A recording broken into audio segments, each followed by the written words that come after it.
Good evening, everybody, and welcome to another stream. Glad we're able to make it today on this wonderful Tuesday evening. We're a little excited here on the channel tonight because we're getting ready for the patch to drop tomorrow. The patch is going to have a lot of exciting things in it, many changes, but that'll be something more towards tomorrow, if not Thursday's stream. For tonight, I think we're good to get started and jump right into some ranked TFT play and see what we can do on our climb for the night.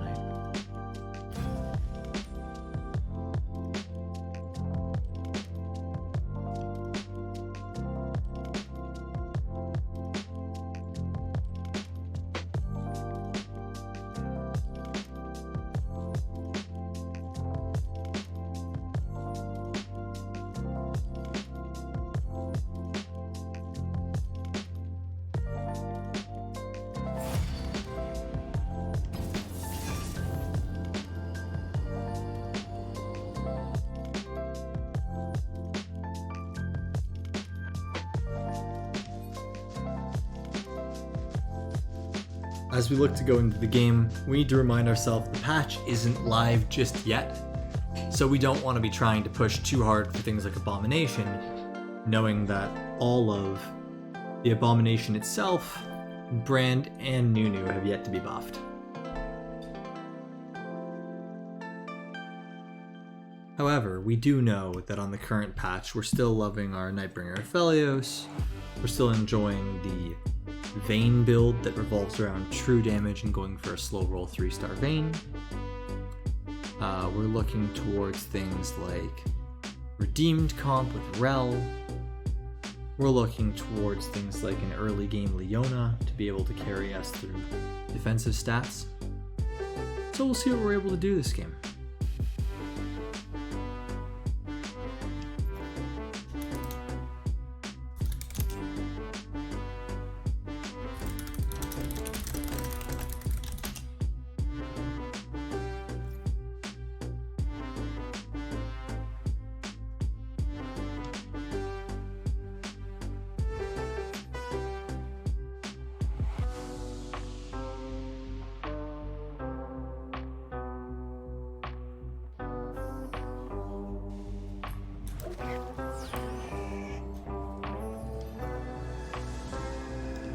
Alright, now that we've loaded into game, one of the first things you want to look for is an item that we can use across multiple carries. A lot of people go for swords, a lot of people go for offensive items. I find going for an early defensive item isn't a bad idea, as we can put it through the paces on either a frontline carry or a backline carry.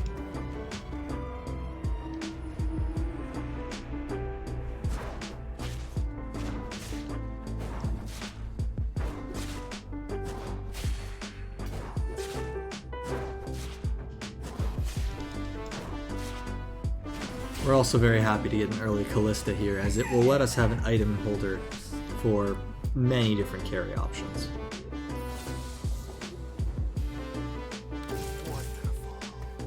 Right away I noticed that we have a tier and we have an MR, so I do start thinking that going something like a early Coven Renewer could be good if we find it. So, funny Corvax, thank you for joining the channel once again tonight. One of the things that you want to note with the current patch is that LeBlanc was nerfed, and with that, the priority of tier has gone down significantly. It's still a powerful item, but definitely not as good as it was before. As well, we'd love to buy the set here, and we are expecting a gold from this drop, as we've already gotten 2 item components.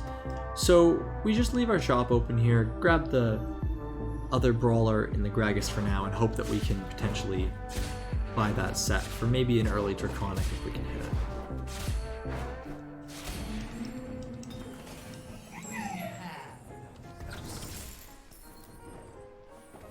So we're really happy to see Soraka here, as that'll immediately give us a 2 Dawnbringer start along with the 2 Renewers. We can potentially even start to itemize the Soraka as a carry in the event that we find ourselves with a lot of crit items, as Soraka, it actually does a large amount of damage with her spell that can be amplified by spell crit, as well as just an Infinity Edge for a lot of damage. The way that we would want to do that would be to have a Coven composition, making her the Coven leader.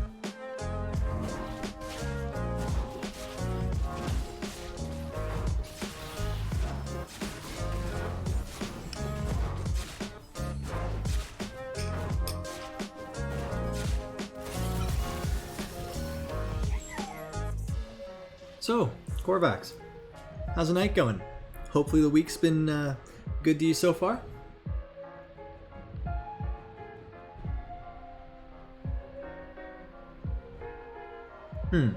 So, question, I know you wanted the set. What would you say, if at all, is time to lock the champs in place? So, this early in the game, it's definitely not ideal or considered very worth it to be locking champions. But as the game goes on, we could potentially lock it more if we know we need certain champions, but that's much closer to when we finalize on a composition. Oh, and worked till 11 and worked all day today. Yeah, been a very busy day for you then, I'm sure.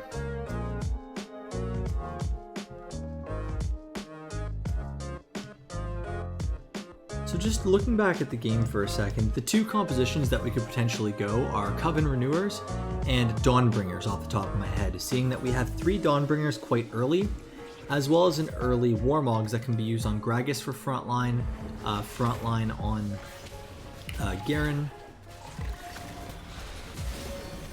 or potentially even on something like Vladimir to buy time for our backline carries. What I am going to do here is I'm going to sell this Callista, because I don't think there's any time that I want to have her as a unit on my bench or in this particular lobby.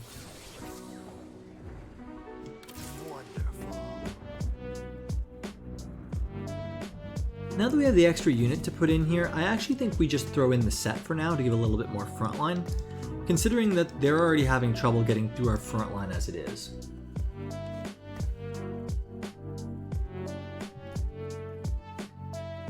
Knowing that no matter what, we would use these Giant's Belts for our Warmogs, I am going to commit the Warmogs early, as well as the magic resistance on the Vladimir, as he would be our primary frontline tank in Coven composition. So worked till 11 last night, worked all day today. Well, I guess work never sleeps for you. Hopefully you're able to relax a little bit tonight, enjoy the music, enjoy the chat, and enjoy the games.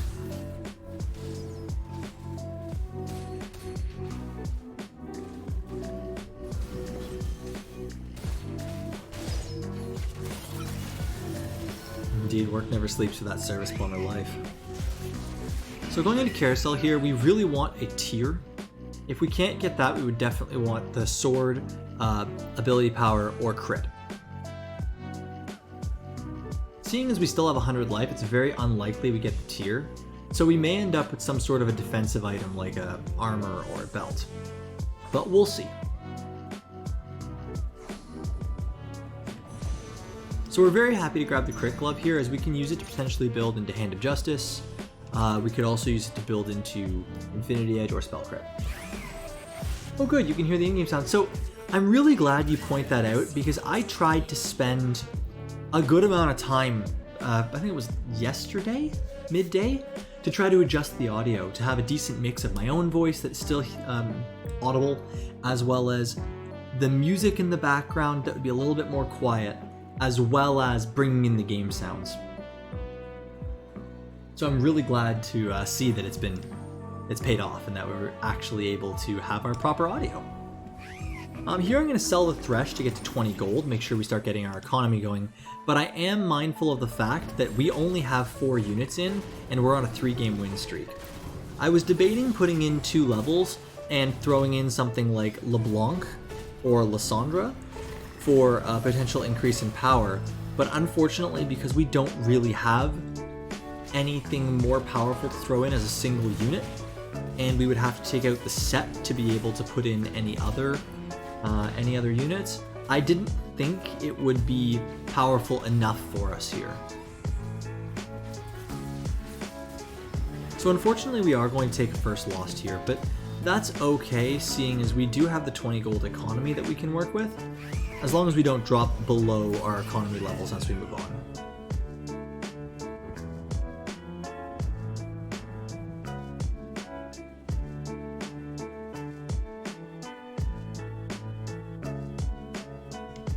We also don't particularly want to level here, as we're going to be doing a bit of a slow roll to try to find our Lissandras, and potentially our Vladimirs, as we've already started off with 4 of them.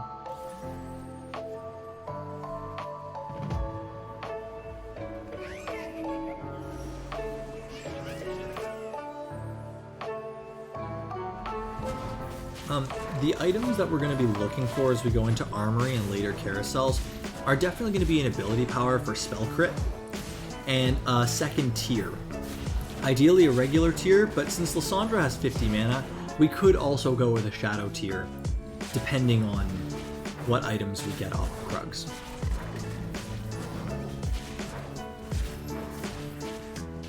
So it's very interesting that this person's pulling off such a strong win this early in the game with Aatrox as a frontline, seeing as he's actually set to be buffed tomorrow. So immediately I see in the shop that we have 2 more Dawnbringers, and that will very quickly put us all the way up to 5 Dawnbringer. This means that in terms of our composition, we actually want to level and throw in these other Dawnbringers here, because having 4 Dawnbringers plus the additional Renewer frontline is very strong and can dictate our play in a way that we didn't have previously. Also, looking at our items in general, we could potentially go Karma as a carry option here, as long as we can get another tier for a blue buff.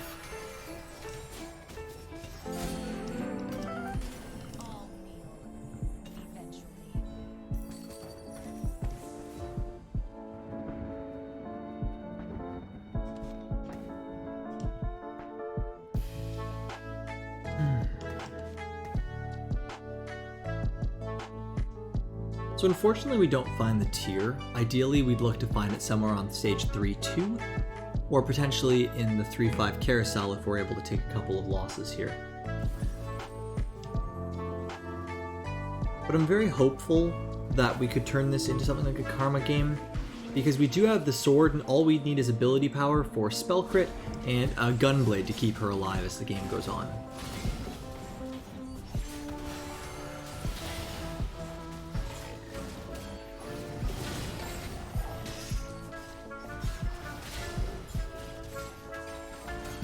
So as you can see, the healing there from Dawnbringer for Soraka, she stayed alive much longer than she could have. Which makes us feel very confident that going up to 4 Dawnbringer was the right play.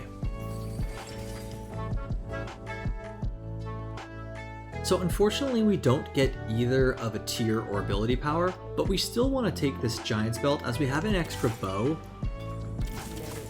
and we can make a Zizurot portal on Gragas in the front line here.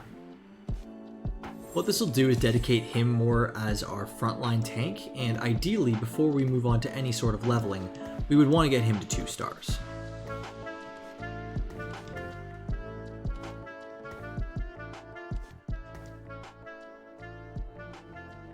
So we could go Sunfire here, and Sunfire could also be a strong option, but we want to save this armor in the event that we need to use it for something like a Guardian Angel, or potentially use it for something like a Locket for our frontline, or even a Shroud of Stillness to be able to power up our late game potential by slowing down the opponents. Because realistically speaking, all Karma needs as the game progresses is time. Especially if we can get that extra tier for her, all she'll need is time before she starts insta-casting across the entire enemy boards.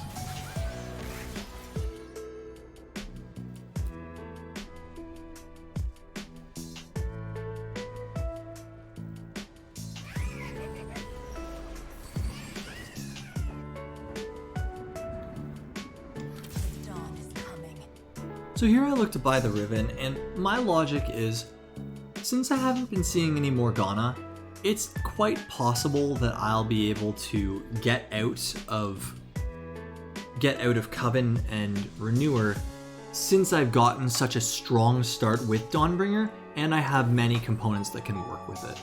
So what I may look to do here is I may potentially, on top of selling the set, if I win, I'll sell the Vladimir, but if I lose, I may actually sell the LeBlanc. Seeing as having an additional renewer to put in could prove valuable, coupled with the fact that Lissandra's area of effect is really strong, and she makes a fantastic item holder for Karma. That'll let me get these items off of my bench and start using them properly. Seeing as it looks like this will be a definite win, I'm going to sell the spare Vladimir, knowing that I'm not going to be playing him as the game progresses, because I'm going to be looking for faster levels.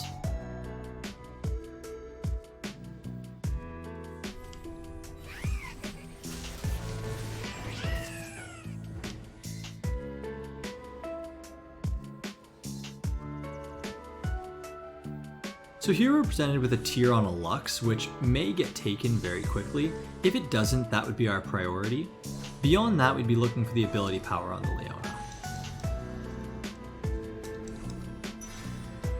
So now that we have the tier, we feel very confident that we can go for Karma as the game progresses, because all she really needs to get started is blue buff. Beyond that, she just wants damage. And at the very least, we have the potential for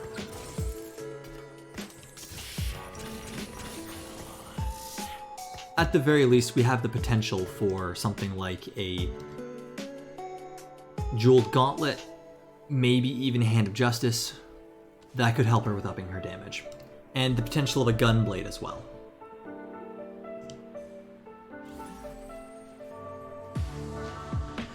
Also, the other reason why we can save this armor as opposed to putting it into a Sunfire Cape here is that we could put it on Vladimir to give him a Gargoyle Stoneplate, which can later go onto either of Gragas or Garen.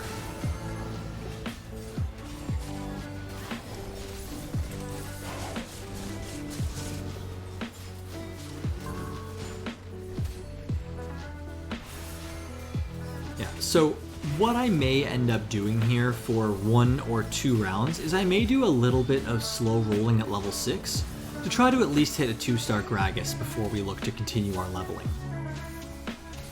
We don't want to fall too far behind by comparison, but we definitely want to make sure that we hit our units that we're going to end up playing.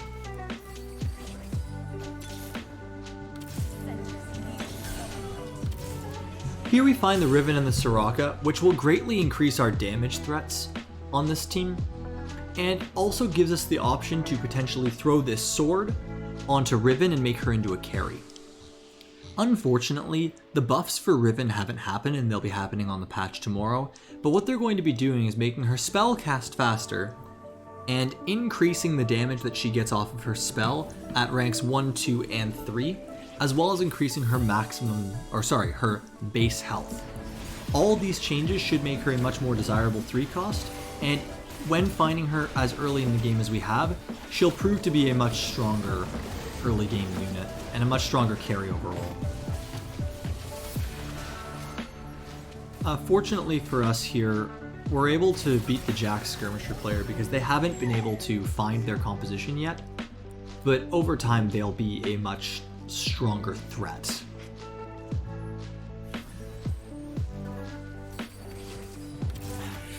Let me see her stun duration as well. No, the stun duration is set for 1.5 seconds. The big thing about Riven is that it's going to go to 90, 100%, 130% bonus attack damage, and the spell will come out faster.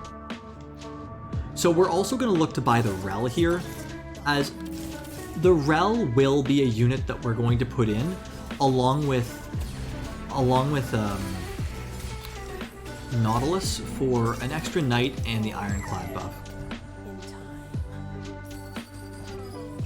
So fortunately for us here, we found the 2-star Gragas, which was our only condition along with 2-star Kha'Zix, to wait before aggressively looking to level. We also managed to hit an ability power, which will make a Jeweled Gauntlet, which is one of the strongest items we could make on our backline carry that will become Karma. The reason why we keep the Kha'Zix is because we want to make sure we have a 6th Dawnbringer to put in the event we do not find an early Garen.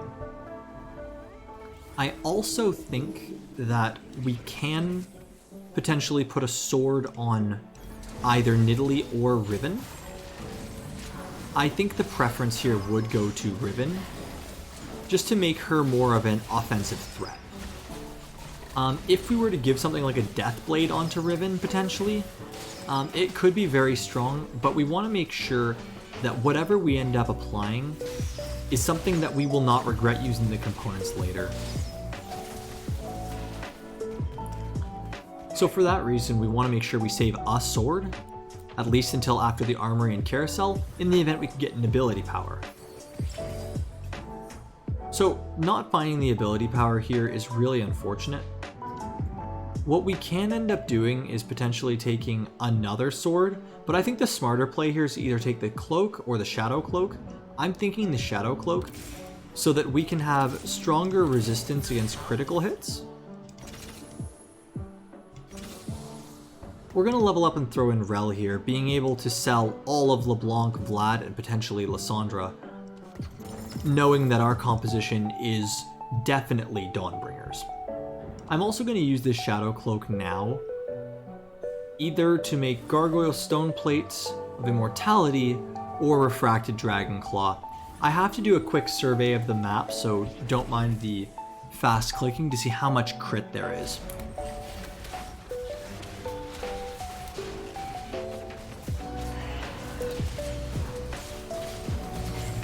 So seeing as there are at least 3 compositions that are using critical damage, I am going to end up putting the Refracted Dragon's Claw onto what is for now our Vladimir, but will end up being probably our Garen, just to make sure our front line can survive as long as possible. Going into Carousel, we definitely want either a crit glove or ability power, guaranteeing that Karma can have her crits, or guaranteeing that we can have our healing on our spells will be very powerful for our Karma. I'm also going to put a sword on this Lysandra. Knowing that I'll be selling her later makes me feel much more confident to just throw items on her temporarily.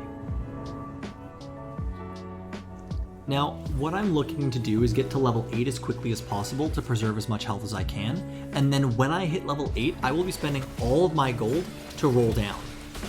Because regardless of what I have for gold at that point, I am going to need to make sure to find a Karma to get my composition running.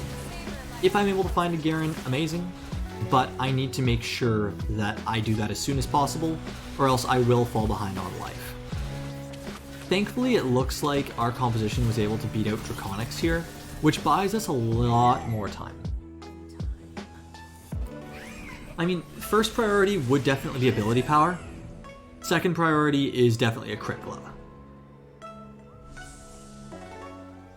Seeing as there are 2 ability power, we're very likely to get 1. So that's what I'm going to go for. It is on a Rel. Thankfully, the Rel doesn't combine. But we are going to have to sell this Rel because we want to make sure we can get the Gunblade on currently Lysandra will be Karma.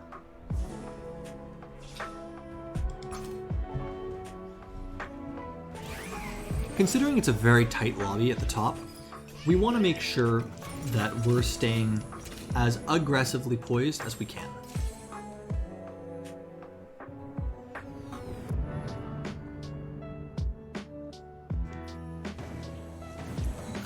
So the player who's playing Hellions has very powerfully spiked considering they have a 6 Hellion. All they'd be missing is a spatula for 7, and that's very, very concerning. I really hope we don't face them now that they've just power spiked.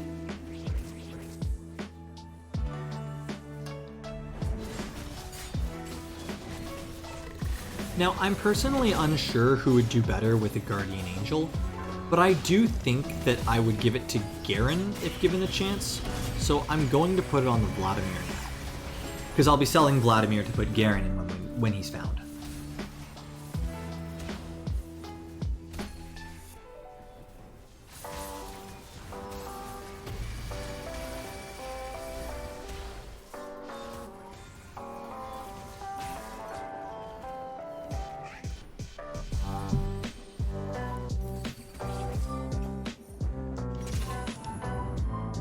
So we're looking like we're going to naturally hit level 8 on stage 5-1. Since the lobby is so competitive, we may end up at the lower end of health, but considering we'll have 50 gold to fully roll down to try to find at least a karma, if not a 2-star karma, means that we should be fine.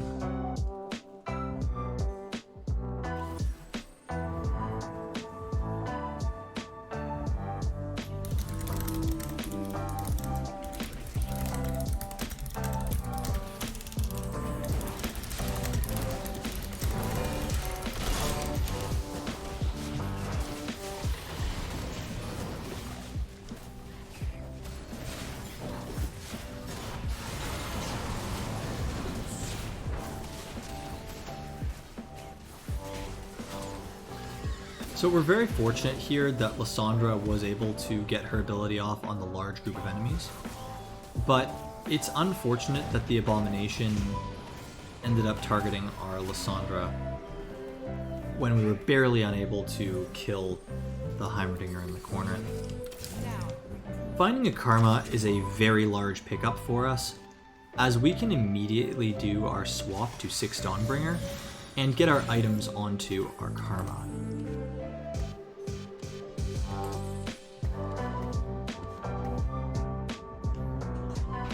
Considering we are so far ahead right now, I may look to do a couple of rolls after we level. Or sorry, I will be looking to roll down after we level to find everything we need, seeing that our Karma is fully itemized, and we have a large amount of gold.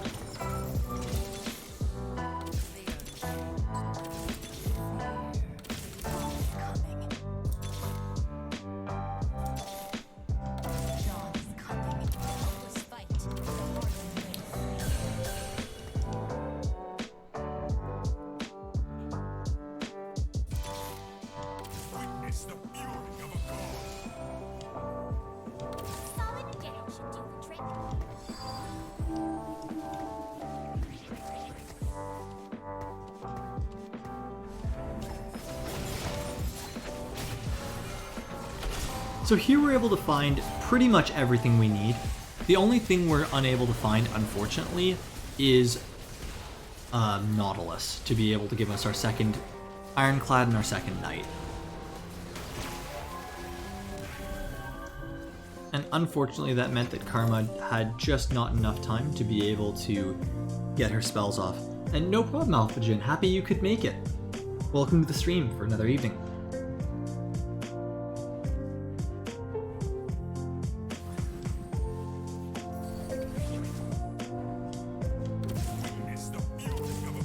We're also able to hit our Ivern here, who is an ideal backup compared to hitting a Nautilus in that he can give us Renewer and Invoker. This also lets us get our items off of the Vladimir and put them onto our Garen.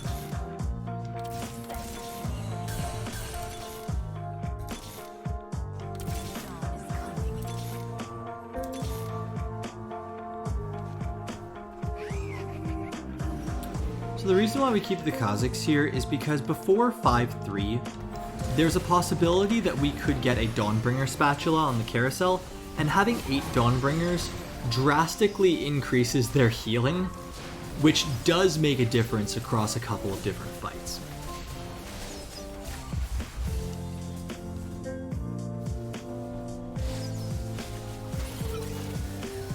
Yeah, but you can clearly see the power that we have in the composition.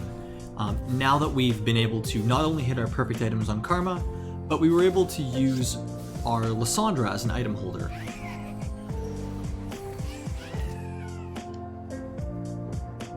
So considering we have a loss to play with, I could potentially wait and save my gold. The only reason why I don't here is because I do believe that finding the Nautilus is more important, as we get Ironclad for additional armor, which will help us beat the skirmishers that are in the lobby, as well as Knight, which will just generally block more damage, giving Karma more time to ramp up to be able to delete everybody.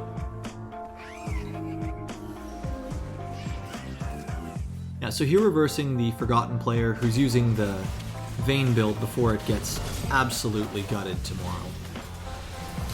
The big change that will be happening on tomorrow's patch for that is they're going to be changing the Jeweled Gauntlet, the Sacrificial Jeweled Gauntlet, so that you only get the same effect as a regular Jeweled Gauntlet unless you cast your spell. And the first time you cast your spell, you will then get an additional 20% crit chance, which will apply to the ability. So that will make the Shadow Jeweled Gauntlet weaker for Vayne. Couple that with the fact that they are going to be nerfing Vayne's attack damage, Vayne's Silverbolt damage, will make it a lot less powerful as a Hyper Roll 1 cost. So we do see many different spatulae here, but we don't see the Dawnbringer that we were hoping for. With that, and the fact that we're looking to get Riven as a 3-star carry, we could look to grab a Bloodthirster or the Shadow Infinity Edge. The other item could have been Renewer, but what we may do if we're able to find another 3-star is that we'll be able to go up to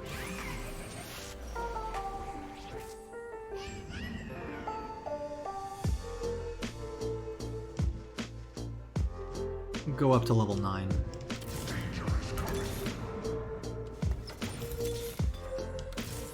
Yep, so we find the 3-star Riven, we put the Bloodthirster on her because that is the biggest power spike we're going to have for her to be able to itemize her.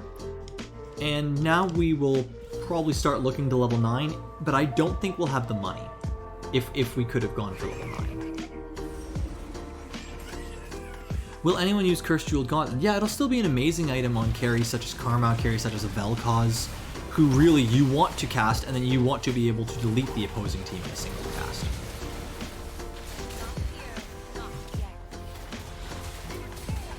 And so as you can see, our 2-star Karma was able to come online in the very first seconds of the fight. And also, Riven was able to put out a sizable amount of damage and keep herself alive for a long period of time, thanks to having her 3 stars with doubling her bonus damage, making her a very viable threat. And I know that Great Sea isn't the song. Unfortunately, Last.fm is detecting the song being different, but for some reason the overlay hasn't been updated. I'm not sure what I can do to force an update on it, so apologies there. Seeing as we're going to live till after Dragon in every scenario, I'm just going to save my gold here and hope after Dragon I could potentially hit a 2-star Ivern, 2-star Garen, potentially find 3-star Soraka, or Nautilus, if we can get Nautilus to 2 stars to replace Ivern.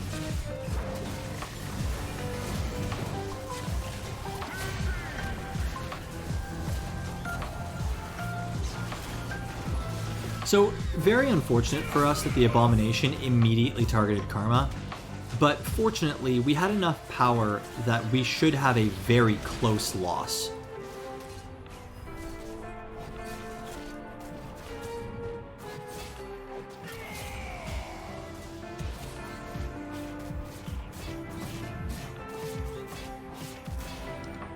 So they're going to be looking to nerf the attack damage on Heimerdinger's turret next patch, which will make it much less likely that we'll actually end up losing a round like that. And you're correct, it's a Good Egg Galaxy for this song.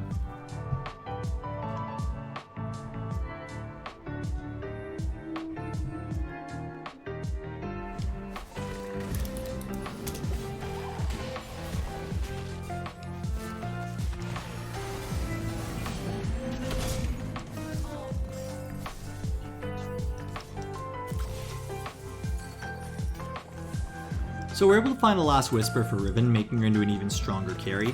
And here we're going to look to just roll down all of our gold.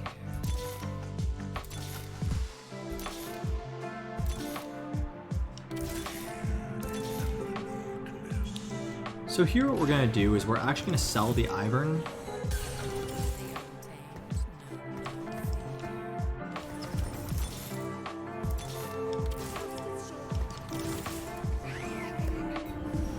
And we're able to hit 2-star on the Nautilus to keep them into the game.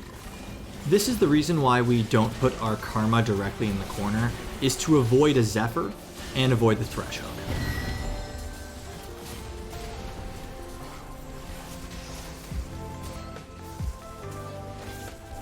So fortunately, Karma seems like she will be able to clean up this composition. The only issue we may have is against Hecarim, but I believe that Garen will be able to beat him with the sword that comes down. Wow, this is much closer than I would have expected it to be. Thankfully, we're able to hold out, and the damage reduction from Knight and Ironclad ends up coming through to ensure that we stay alive.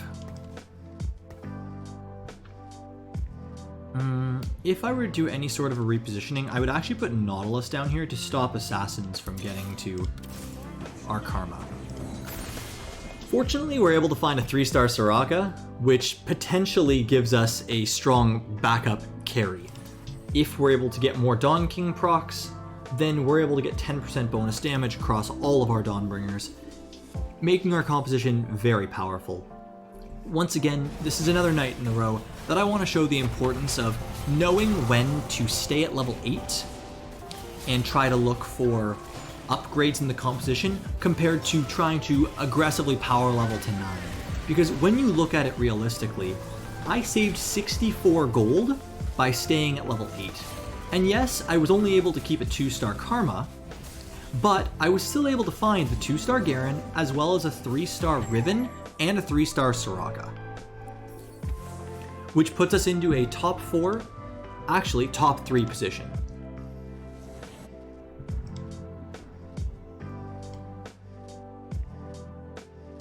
I do know we're going to struggle against this person, depending on how they move their Zephyr. So what I will end up doing here is I will end up moving Nautilus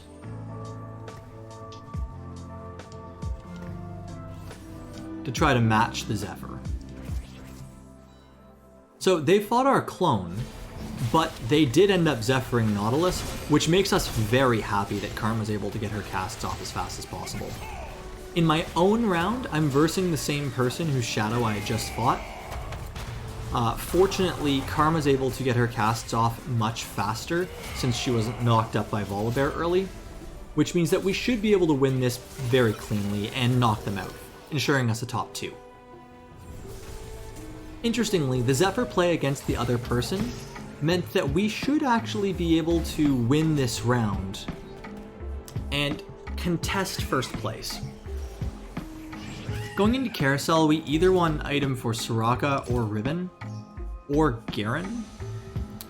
So I think we end up just taking the Jeweled Gauntlet here, as that could work very well on Soraka, but what I'm going to actually put it on is Garen, since he does % health damage. And as you can see, he's currently doing 25% health, so what I can do is I can put the Jeweled Gauntlet on him, and suddenly that damage is going to go up to only 28%, but the chance to crit for over half of their health. So what we need to do is we need to hold Karma and press Q to make sure we watch where they're going to be putting the Zephyr.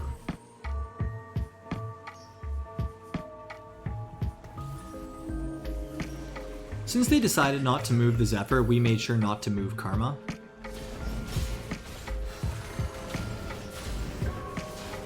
And it's unfortunate that Riven's actually being targeted right off the start, but the fact that she was able to find and kill the 2-star Viego means that we should be fairly safe.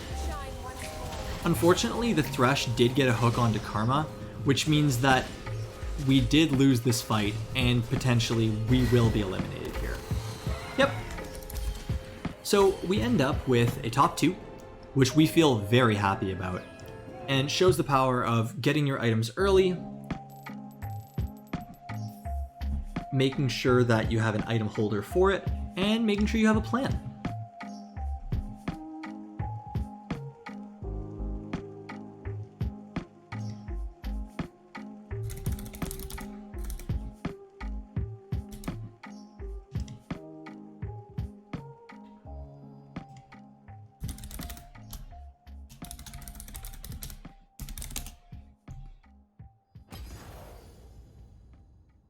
Well, that felt like a pretty great game. I think we're good to go into the next one.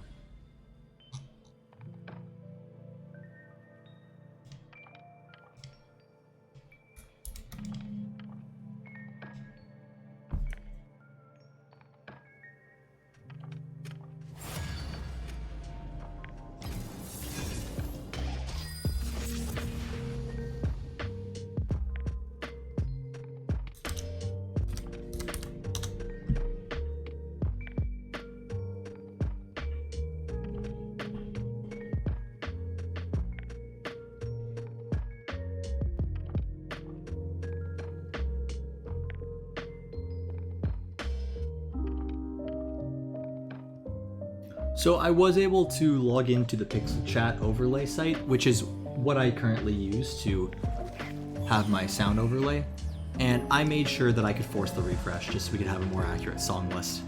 Apologies for that.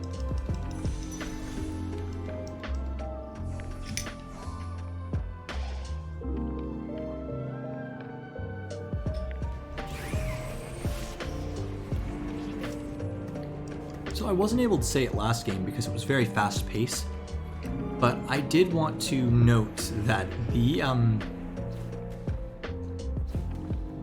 Dawnbringer trait is going to get a very strong nerf next patch, which may make it much weaker, and that nerf is to follow.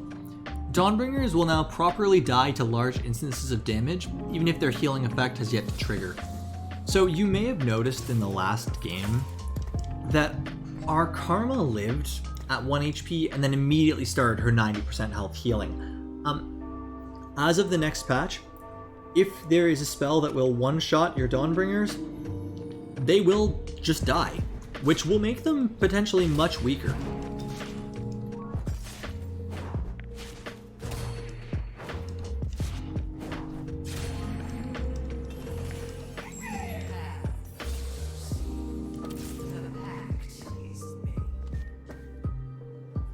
So what I'm actually going to look to do here is I'm going to sell both the Vladimirs so that I can buy the Syndra for an early game 3 redeemed and have the extra Legionnaire and the 2 Callistas on the side. Knowing that I already have 2 ability powers and the health, I could look to go Hellions, but as a more powerful composition, I actually think I will end up going for redeemed, knowing that I can turn these into either a death cap or potentially alternate carry items. So what I am going to do here is I'm going to break up the 3 redeemed so I can put in the 2 Legionnaire, knowing that it should be a much more powerful composition with 2 frontline plus the single Callista on the back. Thinking that I have these 2 ability powers makes me feel confident that I can go either of a Vel'koz carry or some sort of a Dawnbringer Karma carry once again, depending on the units I find. So I don't personally feel that I'm going to go Hellions, but that could also be a Morellonomicon for a Kennen, which is why I'm holding on to the Hellions that I currently have.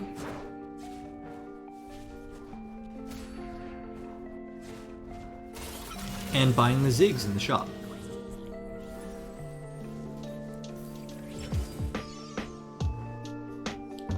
Here we're going to take the BF sword because we know that we're eventually going to want to make a Gunblade, which we may make sooner depending on what composition we decide to go for.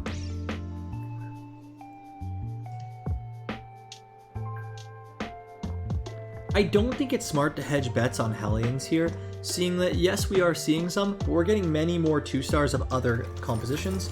So what I want to do here is I'm actually going to look for an aggressive level and throw in Syndra as a 3rd redeemed. The reason why I put Syndra in over Varus is she provides much more team utility with the ability to grab whatever unit is near her and throw them to the opposite side of the map, keeping her Callista alive for longer. So currently having a Gunblade and a Morellonomicon makes us feel very good about having Vel'koz as a carry with the redeemed units that we've already been massing. To that point, we're going to look for... Indeed with the bad touch. For that point, we're going to be looking towards a powerful or at least useful item holder for some ability power items. And for that, we're going to be taking Brand. Considering we found 2 Brand here, there's a decent chance that we could get a 2-star Brand, and a 2-star Brand with a Gunblade and at least ability power, if not Morellonomicon, would prove to be a very powerful early game ability power option. What this Brand also does is it opens the door for us to go Abomination. No matter how unlikely it is, we do already have a 2-star Callista, as well as 2 Brands. If we find a few more Callistas and Brands, I would consider going Abomination, at least along with the 3 redeemed for a mid-game build.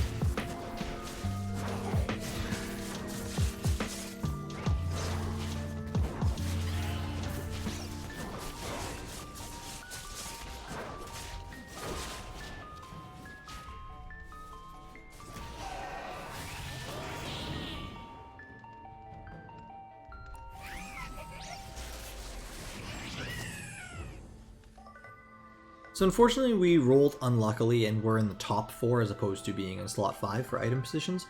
But seeing as there are so many good items available, we're going to be looking for the Kled with a crit glove or the other Lulu with a sword. The reason for that is because one of Vel'koz's absolute best items, in fact I would say a necessary item, is a Spear of Shojin. Regular or Shadow, both are very powerful and necessary for Vel'koz to get his cast off as soon as possible. So what we'll look to do here is we'll look to sell the Lulu, and I don't think we need to ruin our economy with a faster level, and that would also put us in a position that we would need to potentially sell one of our other units. So what I am going to look to do if we win is I'm going to buy the Ashe, because Ashe could go in at level 5 and be able to hold our items as well as be another ranger to swap Varus in for a damage threat.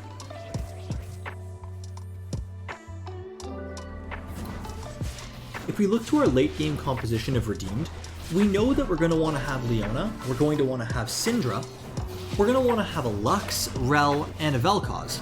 So that means that we have an option for leaving Aatrox in as a frontline since we have him 2 stars, or potentially leaving a Varus in.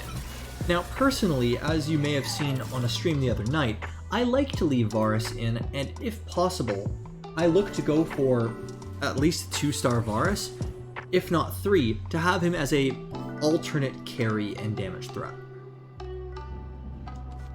So seeing that we're at 16 gold here, and knowing that we have the Ashe to put in, I may end up just selling these brands to get to 20 gold, knowing that we can make more economy, and win or loss going into the Krugs, we're sitting at a very high health total, so we will be looking for a more aggressive leveling strategy moving on to stage 3.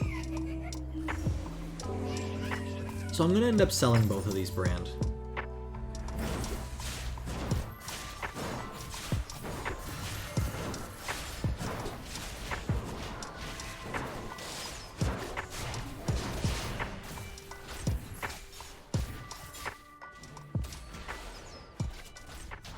Oh no. Yeah, the most interesting thing to me about Aatrox is the fact that when his spell is ready to cast, there's no range limit on it because he's supposed to be a single range unit. So, as you saw, he was able to use his sword across the map there. And as I'm sure Korvax would agree, that's probably a bit more of a bad touch for the enemy.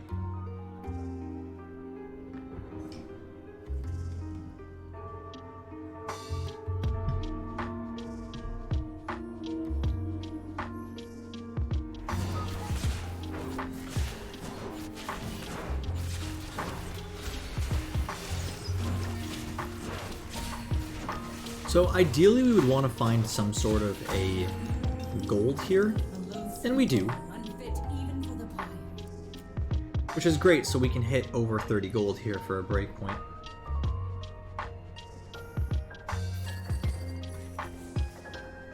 Don't worry, you really didn't miss much.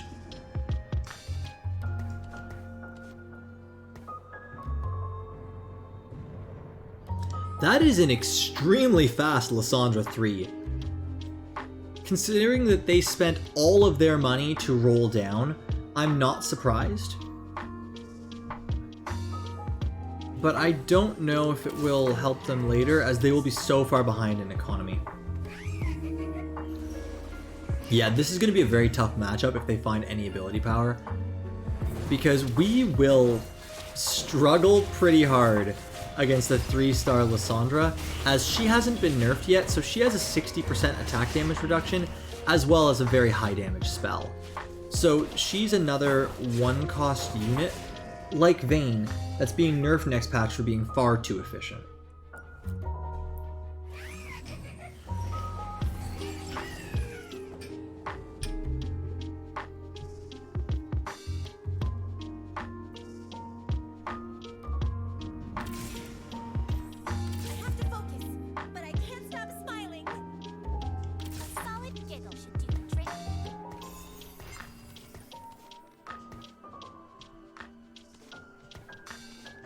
So here what we'll actually do is we'll look to put in 2 Mystic, as that'll be a stronger unit composition for us as we look to move on into the game.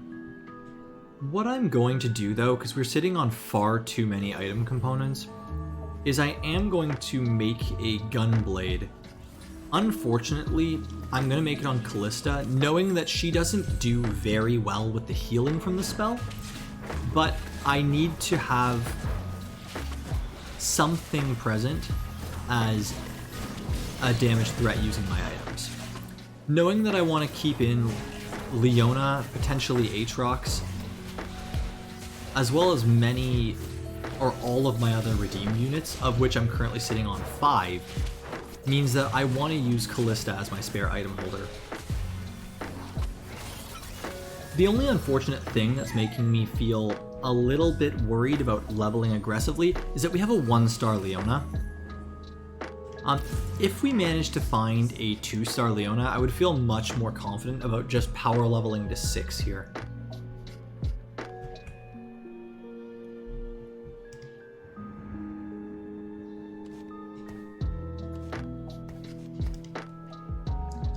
Now, going into Carousel, we're going to be looking for a crit glove if we can, or a tier. Seeing that we're so high up on pick selection, and seeing that we are 16 health above the person in 4th place, it's very unlikely we're going to find a tier or a crit glove, so we may end up looking for more of a defensive item like a magic resistance, or an armor to be able to use our items better.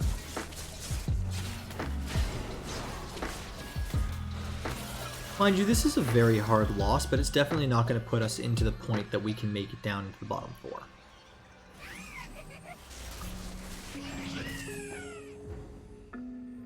So as Carousel rolls around, we have a tier on a Soraka and a Shadow Crit Glove on Mordekaiser. If both of those are taken, we could look for the Spatula or just a general magic resistance.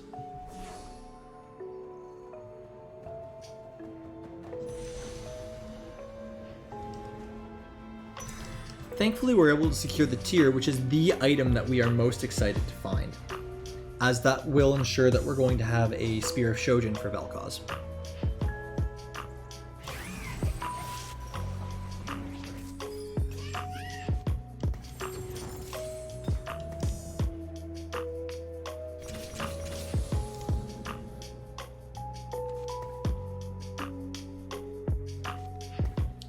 So we don't actually look to buy this Ash.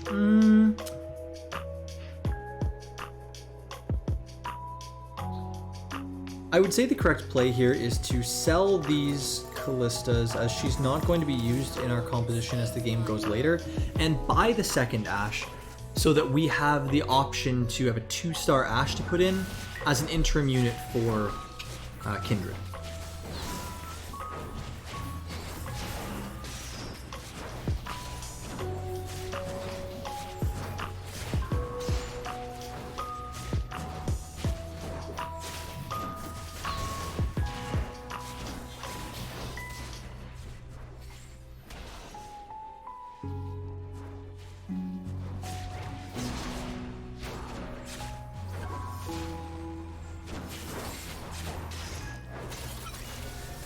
Fortunately, we were able to come out with a win because we had put all of our items onto Callista as an interim carry. I am going to do a couple of rolls to see what we could find. We end up coming away with a Taric here, which is a very interesting unit to put in as a potential second knight. Couple that with the Ash that can go in for our Ranger, and that means we could get 2 Verdant. which does only provide 5 seconds of spell immunity, but, or sorry, 4 seconds of spell immunity. The 5 seconds will be after the buff coming next patch. But it will be better than nothing to stop Vel'koz from getting crowd controlled in the event that we can work towards a faster one-shot kill with his spell.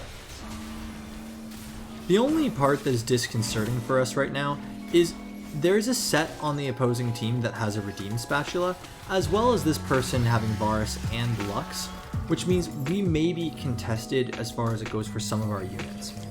Thankfully, we're able to find the 2-star Leona, which will let us start to level much more aggressively on stage 4.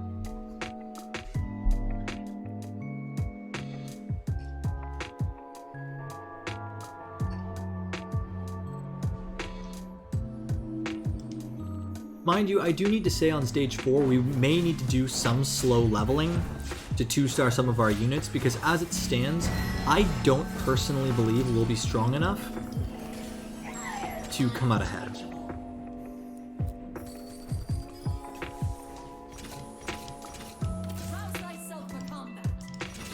So I'm going to level up here, knowing that what I can do is I can put in the Ashe as another redeemed unit,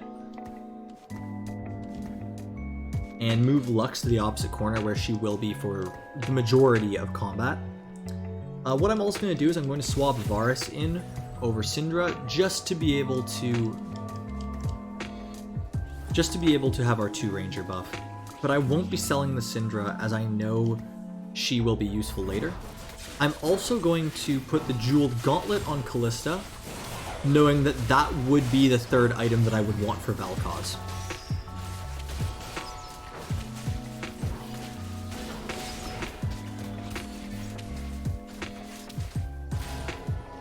So now that we've finished items for Vel'koz, we're going to start looking to itemize alternate carries.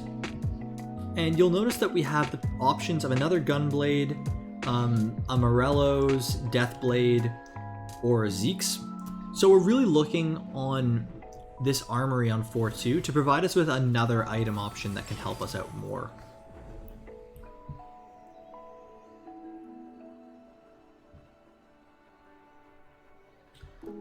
We end up finding Tear of the Goddess, which I'm a huge fan of to put on frontline units to be able to make a redemption.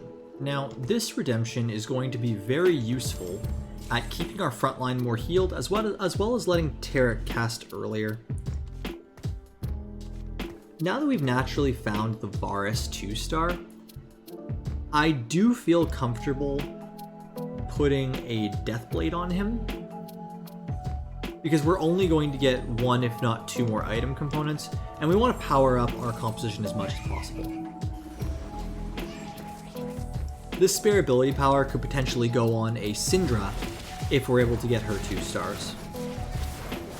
It could also be used on a frontline unit with an armor to make a locket that will buy more time for our backline. But unfortunately, as you can see here, having an attack damage focused threat carrying items for a magic damage carry isn't proving nearly as effective as we would hope.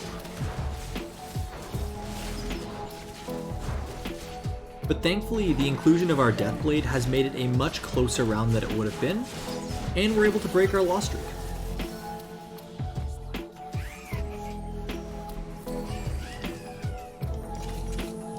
From here, considering we have 2 stars on most of our current composition, we are going to look for a faster level 8.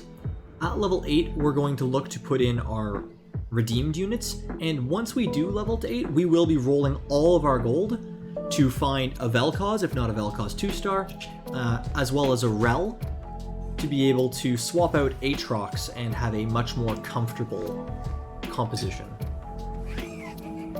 Now, you constantly hear me saying the word comfort. What do I mean by that? I mean, I want to make sure that as we go into these fights, we either lose by minimal amounts or we're able to come out with wins. In order to do that, we want to ensure that we have as strong of a board as possible, And as soon as we get towards, for example, round 5-1, we are in the late game. We are not getting any more item components, and we want to ensure that as damage racks up for what you'll take for losing rounds, that we have what we need to survive. I will buy the Lulu, as it will be a stopgap for Kindred if we're not able to find it on our roll down.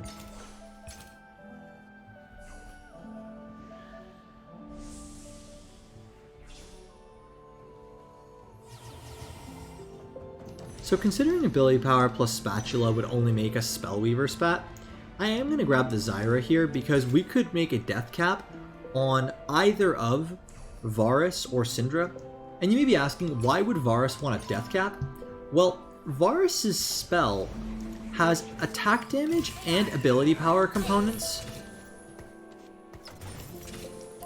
in that the attack damage is what he does for the damage on the arrows, but the ability power is the bonus that he gives to his allies in the area.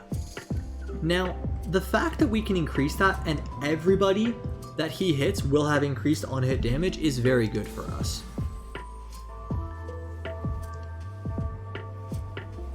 Unfortunately, the Coven Renewer player is the player to beat, so it's very possible that we will end up with a second place this game, if not top 4, which I'm more than happy to settle with.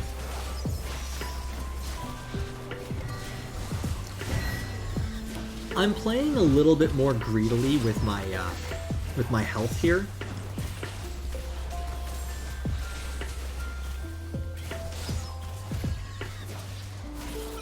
Sorry, I should have put that on at the start of the fight. It may have made the difference in killing the Karma and potentially winning the fight. But what we're doing is using our health as a resource, taking a couple of losses, and ensuring that we can have as much gold going into round 8 as possible, knowing that we will make it to round 8, and we're sitting 1 loss ahead of the person below us.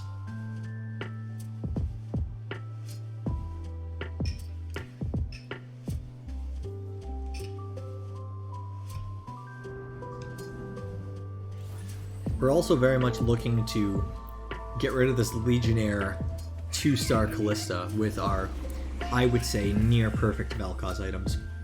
The only reason why I say near perfect is with so much crowd control in the game currently, I would say it's more important to have something like a Caustic Quicksilver, if not a regular Quicksilver sash on Vel'koz, along with the Spell Crit and the Spear of Shojin, just because there will be so many times that Vel'koz will not be able to cast, or his cast will be cancelled due to crowd control.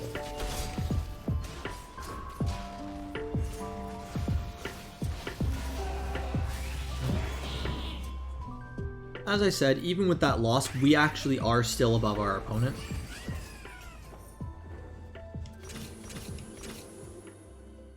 And I'm going to look to level here, knowing that I'll still be above 40 gold. And it'll give me better rolling odds that I will get for our level 8 here after this fight.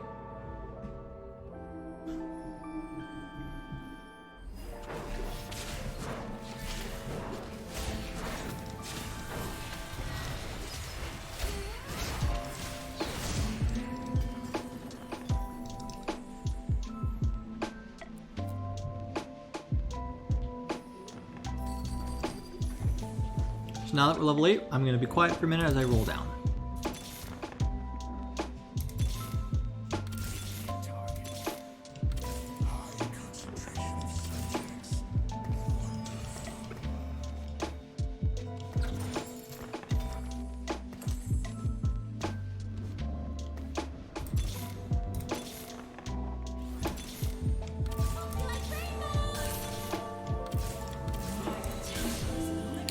So I know I may get some comments in the chat. I did see too late that I missed a rel. That would have been a large damage increase. But because it was too late, I just settled with the fact that that wouldn't be working for me. Yeah, as you can see there, the loss was mostly caused by Vel'koz being able to cast, but the Thresh Hook stopping him from getting it. Oh, Rel was in position 5 over here when I was at approximately like 30 gold. Like my second to last roll.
Unfortunately, this round is going to be a pretty hard loss because this person is playing a Draconic comp that is known as a Zoo comp because they have Abominations plus the Draconic, and the Heimerdinger just puts out so much damage with the spell.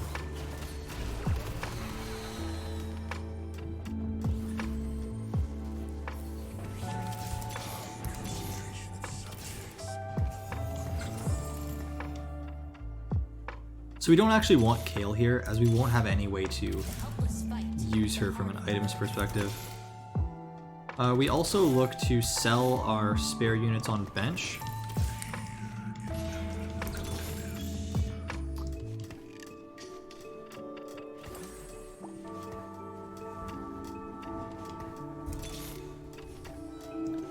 Because we're really looking for a power spike in a Vel'koz 2.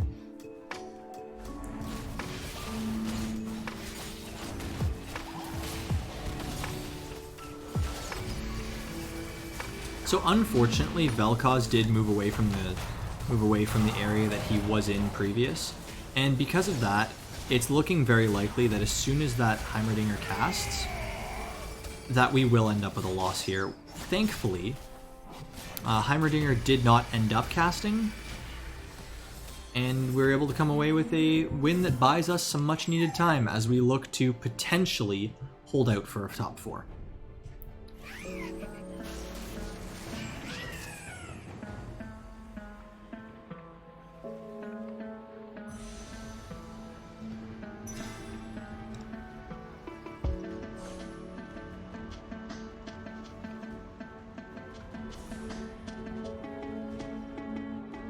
Here we take the Kindred on the carousel as the unit we need with an item that will work very well for her.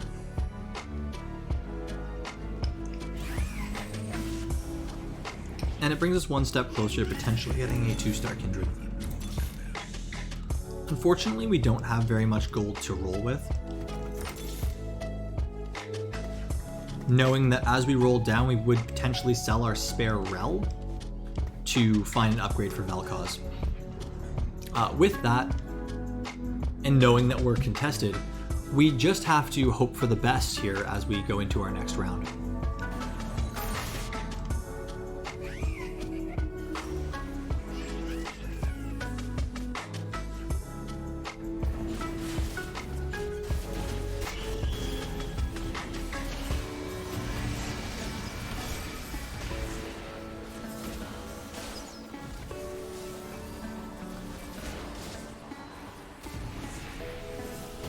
So here it's very unfortunate that our Vel'koz was stunned twice from being able to cast, which will put us out here in a 6th place finish. Yep, 3 times of stun means that we are no longer in contest and we lost against the person who was running our comp, but unfortunately they were stronger as they had a redeemed spatula and were able to find a Vel'koz 2 sooner. I just want to get a feel from the chat here. Do you guys feel like you need a break, or would you be okay to keep going right into the next one?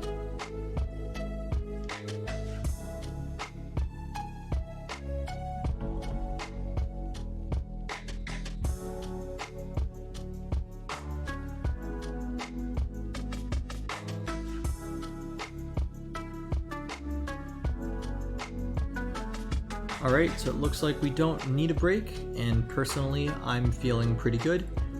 So I think it's time to start up for our third and potentially final game of the night.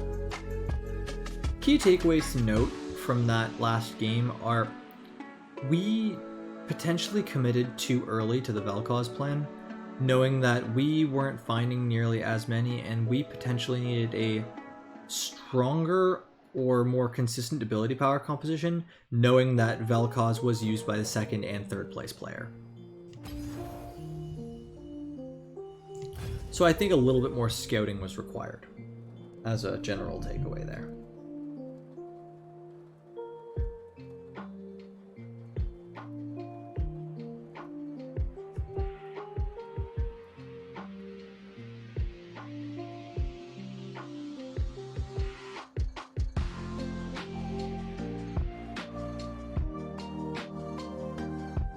So I'm hopeful that it won't be too loud for the stream, but I am going to put a fan on in the room, so apologies if there is a slight background noise.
I did want to ask a question for the chat. I wanted to see if you have seen the new patch notes. I wanted to know what you felt the most exciting change for you was. If you haven't seen the patch notes, I'm gonna link them in the chat now.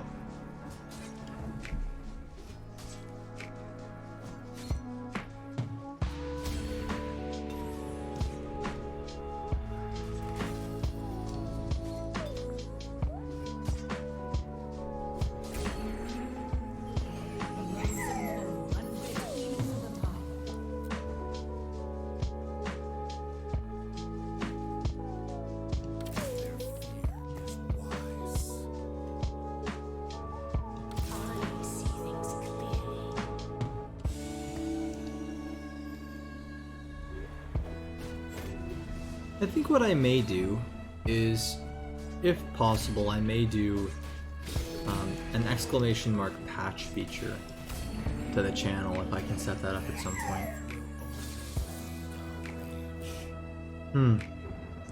So I'm a little bit sad that I didn't take the Callista previous, as that would have been 4 Callistas, which would have made me feel very, very good about Abomination. But we still have a 2-star Callista, so we're very happy so far with what we have.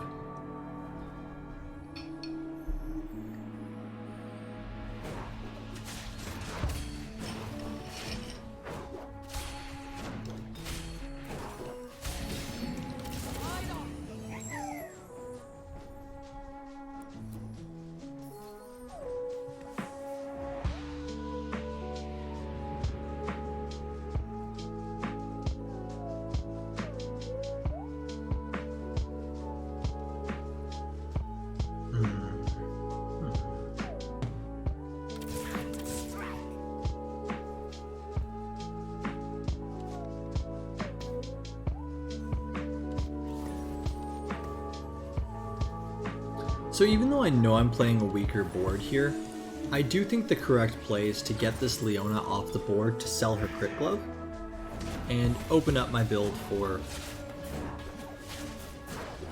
some other early game options. Also, considering I have the 2 cannons as well as the Udyr, there's a very good chance that I could go skirmishers to a high degree of effectiveness.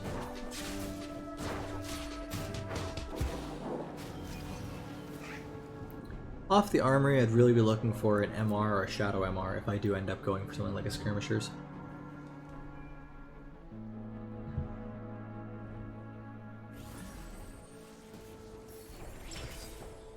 So we don't hit either, but we do hit a shadow bow. And what I'm very interested in taking this shadow bow is it's quite possible that we may end up in a Hellions game. And if we do find that we get a spatula, we can go 7 Hellions. Yeah, I'm glad you're going through the patch notes here, AlphaGen, because personally, one of the changes that I am most excited for is Abomination. Because as I may have said in my first stream, I am the type of player that loved playing mech when set 3 and 3.5 were out, and loved playing cultist when set 4 and 4.5 were out. So across both of those comps, the similarity is summoning a large unit that comes in to fight for you and gives you a very powerful build around unit. But moving through mech into the later compositions, moving through mech into cultist, you could no longer itemize the carry, but now they've gone back to the idea that you can actually put an item from each of the units onto that carry. And to me, it's a very interesting playstyle with very dynamic ways to play, knowing which items are going to go on to your carry there. I do pick up the Trundle here because I very much want to try 6 Skirmisher, but with 6 Skirmisher, I may take a slightly different approach in that I'll be looking for a bit of a, slower level. And at level 7, I'm actually going to look to potentially 3-star Trundle. Because from what I've seen, Trundle is a extremely slept on champion in that he steals percent health of stats. That is not something to be taken lightly. I also want to see his power level before the next patch, because moving into the next patch, Trundle's actually going to have his attack speed increase, which for skirmishers is a very big change. And as well, his mana cost is going to be reduced by 10, which may not sound like a lot, but means he'll be casting far more often. And yeah, Trundle does serve as a very powerful A-bomb counter, similar to something like a set in set 4.5.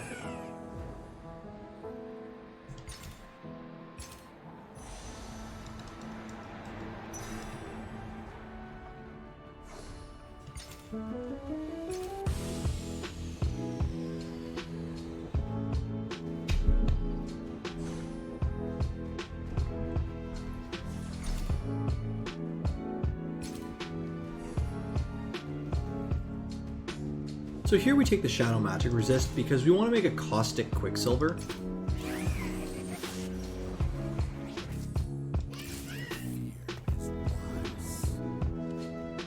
As that'll be a very powerful item on any carry that we go with. Since I'm willing to continue our loss streak here, I don't actually look to level, and in fact, since I'm very confident in the fact that I will A, lose this round, and B, be going skirmishers, I'm probably going to sell this Ziggs.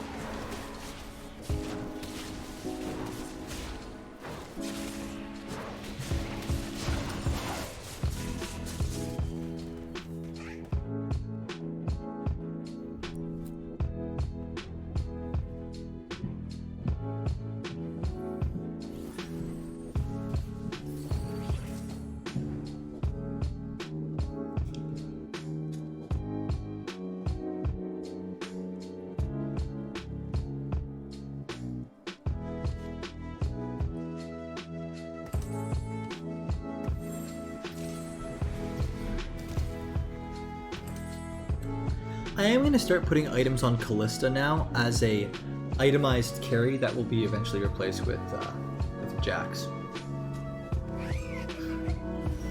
Welcome back, Korvax. I'm glad you were able to work on the issue that you were talking about earlier from your friend.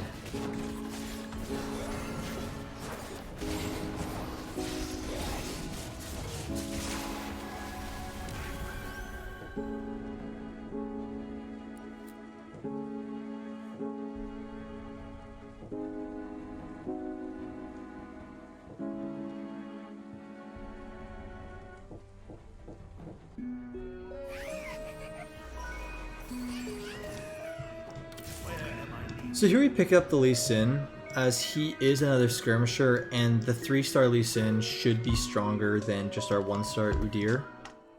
Sorry, 3-cost Lee Sin, which should be stronger than the 1-cost Udyr that we had in. But I do believe that we stay at the current level in order to potentially get above 40 gold.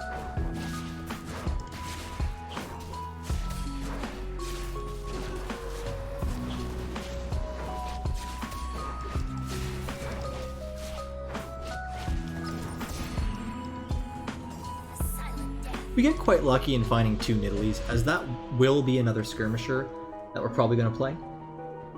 We're looking to go skirmishers. We have pretty good Jax starting items.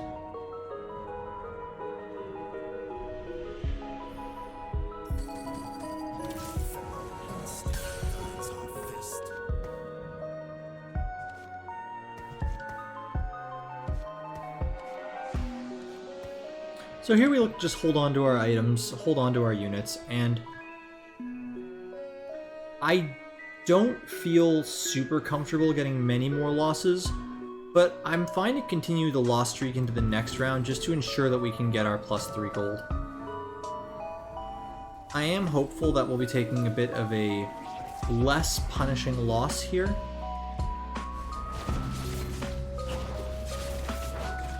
But as it's looking now, even if we won the next 3 rounds, we would not be able to get much better item than a bottom 4 pick.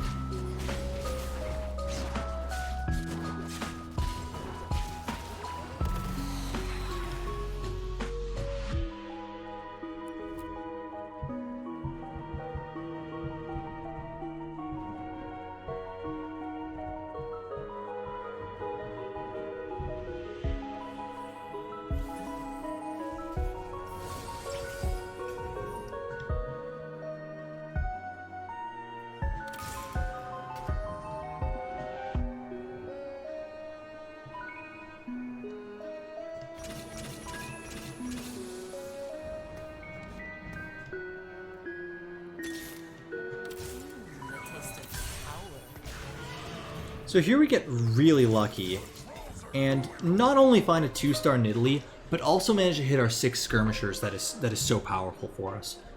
What we will be doing eventually is we're going to be taking out Udyr. So in the interim, I'm going to put a tier on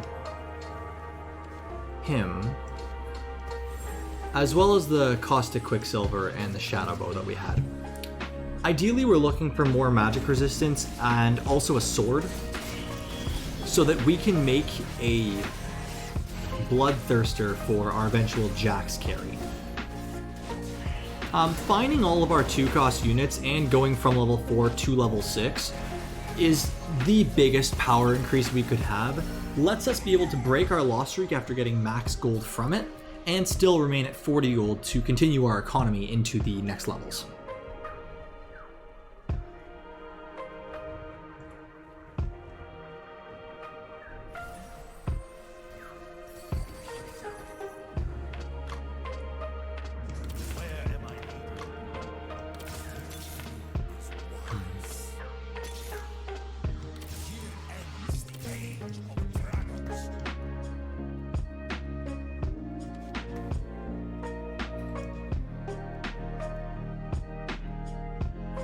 So what we're looking for here, now that we've hit most of our units, was to try to power up a bit more, because we're still a little bit weak compared to the competition, and getting at least one more Trundle or Cannon would make us feel much more comfortable about going to level 7 on speed.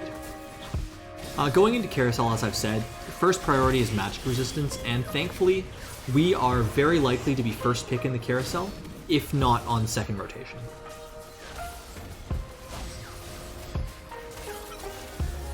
Yeah, so we sell the Spirit Udyrs here because we can get back to 40 gold, and in the event that we're able to find a magic resistance, amazing. If not, we're looking for sword. Unfortunately, the sword's going away from us, but we do find a shadow magic resistance on the Ivern, which could potentially make a shadow Runans on the eventual Jax using either our shadow bow or our regular bow.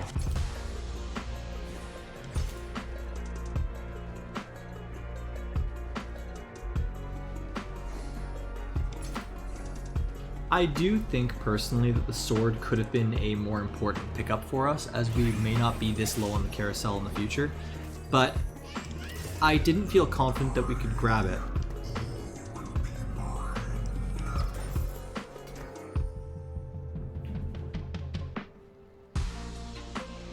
So we pick up Mordekaiser here because in our late game composition, we're actually going to be looking to have 6 Skirmishers and 4 Dragon Slayers. So the 6 Skirmishers we want to have Jax and Viego, and eventually we'll be replacing the Udyr, of course, and either the Kennen or the Nidalee.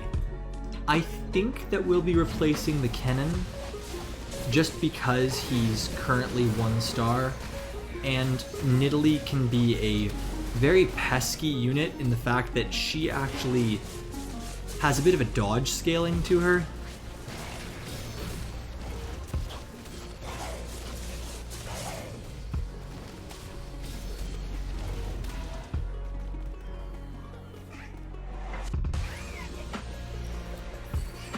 So from here we continue our leveling, not looking to put too much gold in, but knowing that at stage 4-1 we will be level 7.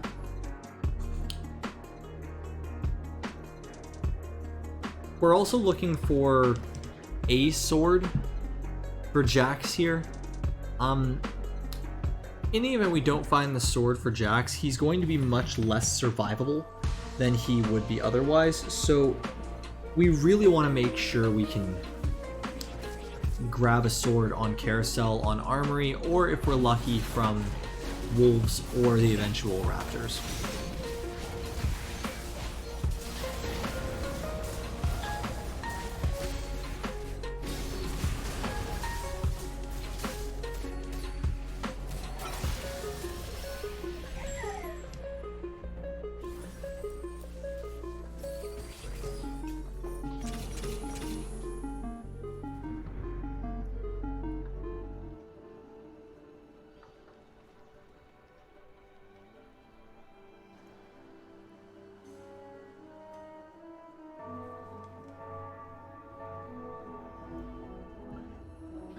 So thankfully we don't have to do any repositioning for the Wolves here, as our comp is entirely frontline.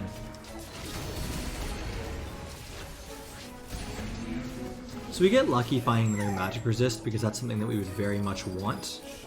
And we look to level up here, and we can throw in Mordekaiser, considering we don't have any other ironclad units that we would want to put in.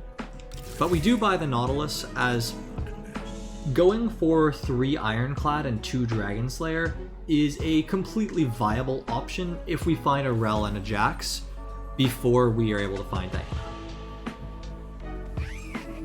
Once again, I do have to stress that we will need to do a little bit of slow rolling at level 7, as 4 of our units are a pair and only 1 away from being able to get that increase in power, which will very, very much help us in surviving and being able to destroy opponents.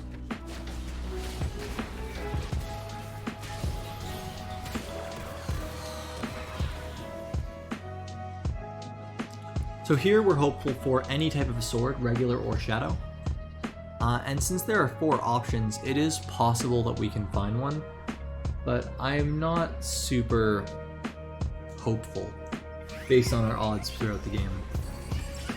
So thankfully we get the choice of both, of a regular sword or a shadow sword. We want the regular sword so we don't damage our Jax off the start, but we want to make sure we start working our way towards leveling. And we know that we're going to be saving these items for a Bloodthirster, and these items for a Runan's Untamed Hurricane. So what we can do with the Shadow Rod... Sorry, Rabadon's Death Cap is not an option that we're going to be going for. We're actually going to be making a Ginsu Sacrificial Rage Blade, because we can put that on our Mordekaiser to make him into an alternate carry.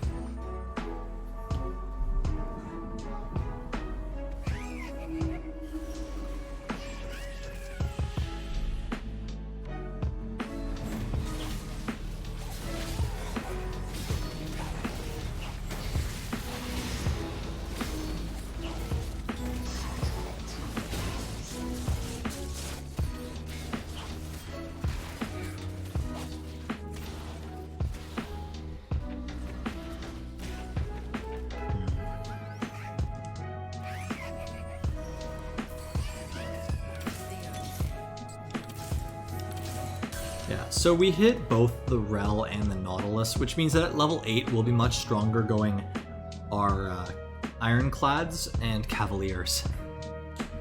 And means that we may not need Mordekaiser to be our backup carry, and we may end up putting the Caustic, I believe it's Caustic Rageblade? No, Sacrificial Rageblade onto something like Trundle.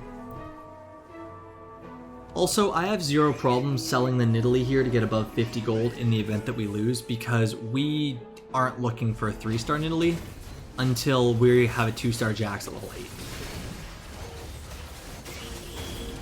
Considering our health and our position in the game, after Carousel we do need to level up, and then we have about 20 gold we can spend to roll. But since we're at such a low life total, we're going to have a very difficult time finding a Jax.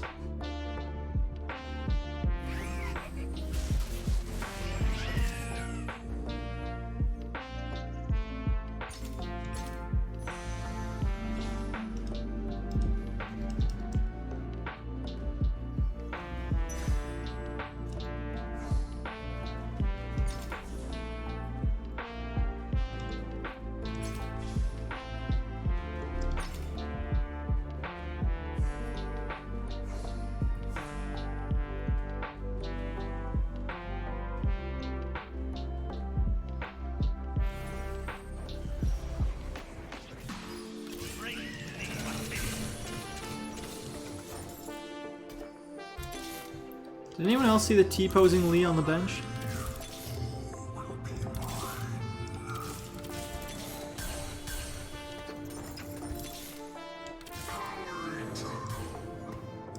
So really unfortunate that we're not able to find Diana or Jax here.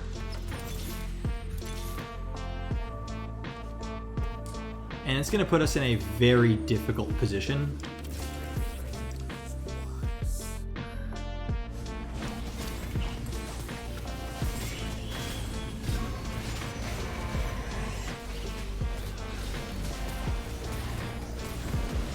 Which we may not be able to come out of here.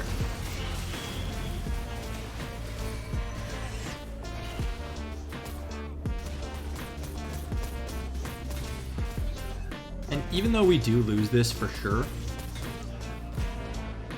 yeah, the 2-star Mordekaiser barely made it.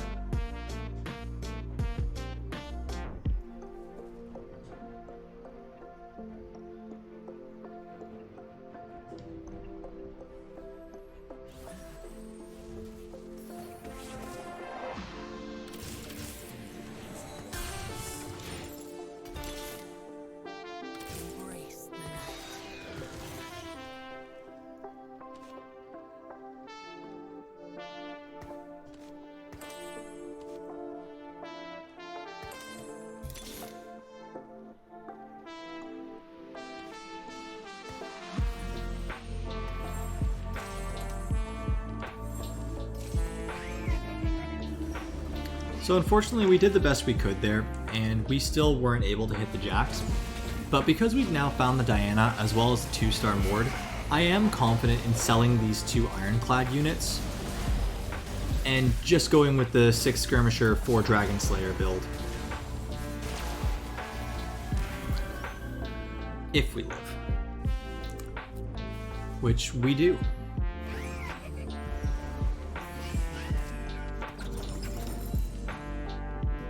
So here we sell both of those units, get to 17 gold, and hope that we are able to make it up towards 20.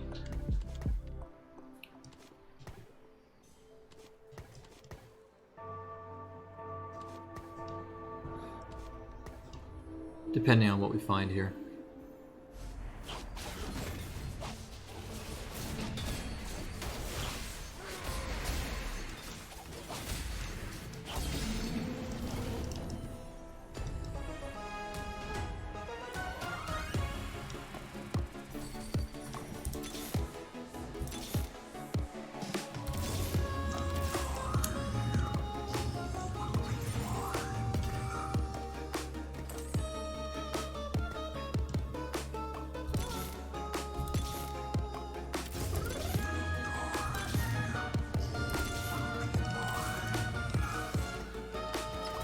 So that's exactly what we're looking for, is finding the Viego for a second assassin.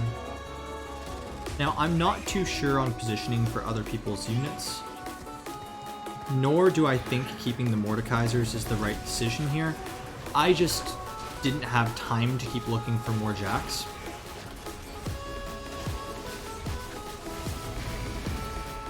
And unfortunately, I don't think that Jax has the sustain through the Vel'koz ultimate.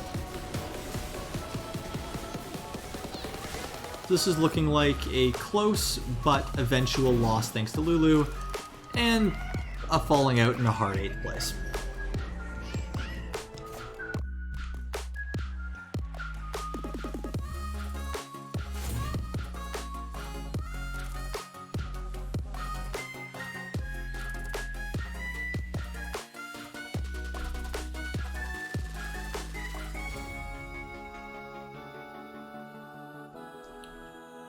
The one thing I can say is I am very much looking forward to tomorrow's patch, as it will bring a very different and much more diverse meta. But in the immediate, there's not really much we could do there without hitting the Jax. We had the items, we unfortunately just didn't have the health to be able to hit the Jax at a good pace.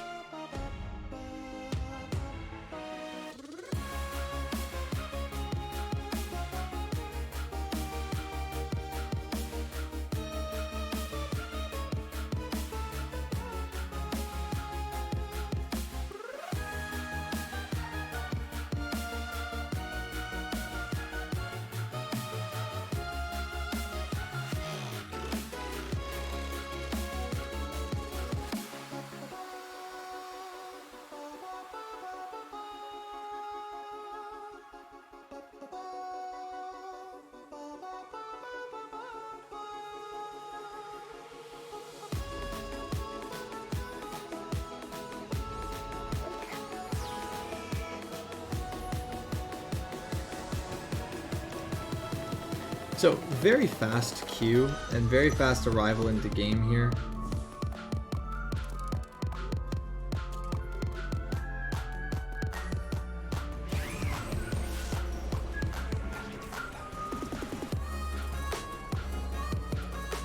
So without wasting any time, we want to make sure that we grab at least a usable item off the carousel.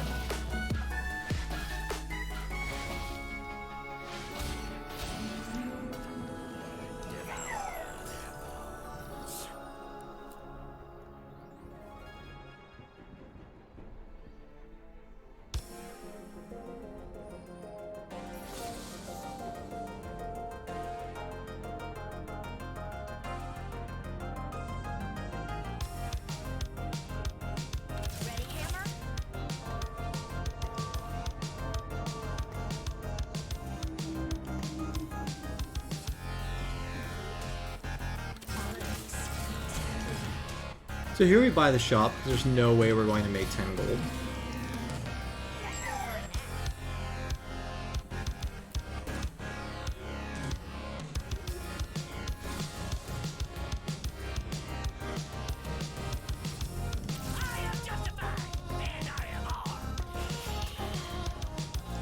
And what I can actually look to do here is I can look to buy the entirety of this shop, depending on if I find any more gold, knowing that I can have a 3 Hellion start with a 2-star Callista.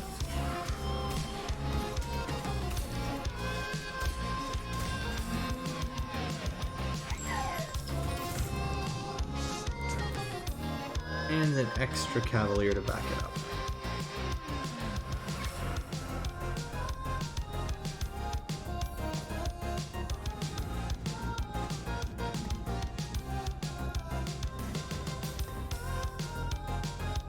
So unfortunately we don't find any early game units that will really suit us.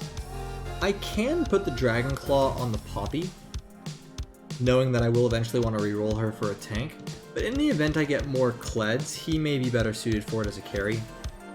I do think to preserve health this early in the game, I do put the Dragon Claw on Poppy, but if I go against somebody, yep, just like this, who managed to high roll with two 2-stars,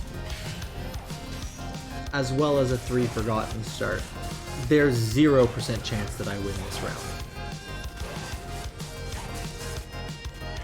So what I'm actually going to do here for gold is I'm going to sell all of these units and get 10 with my 3 gold start. And I think this is the most powerful opening I can have for Hellions, because getting my economy up early will prove invaluable as the game goes on. I could grab the Shadow Vest here, but looking at my frontline options, I'm going to go with the Giant's Belt for potential immediate power on Kled with Warmogs. The reason why we would put Warmogs on a Kled is because he gets a shield for 80% of his maximum health. Increasing that by 1,000 does a lot for giving the additional shielding.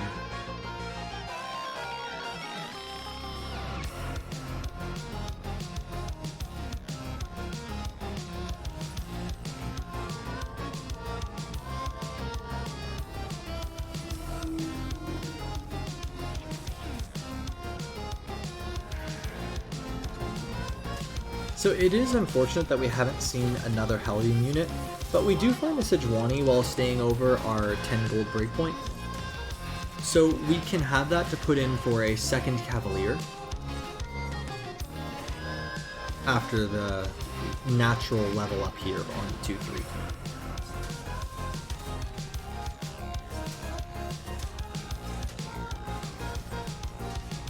So thanks to Vlad's healing, I don't actually know if we win this, but it's going to be close. In the end, we do come out with the win here.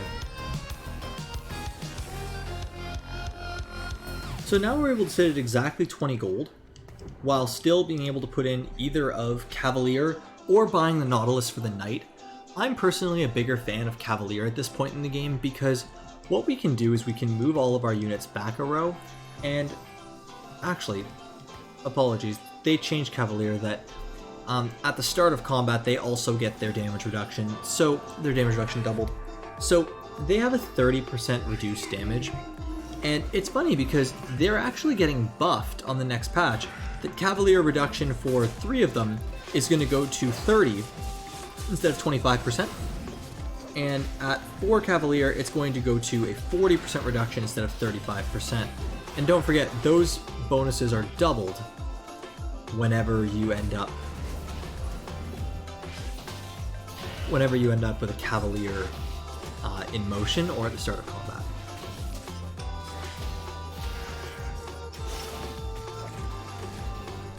So thanks to the 2-star Dawnbringers here, we take the loss, but we still have a 20 gold for economy, so we're feeling pretty good.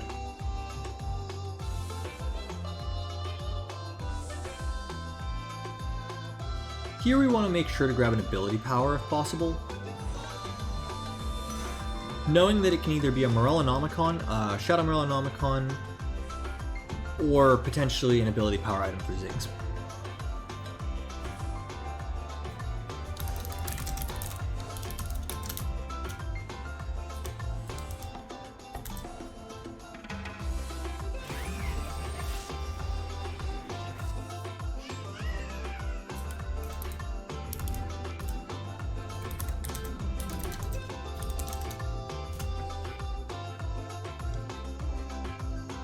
So here we buy the Lulu, because compared to a 1-star Ziggs, she will be much more survivable and deal much more damage.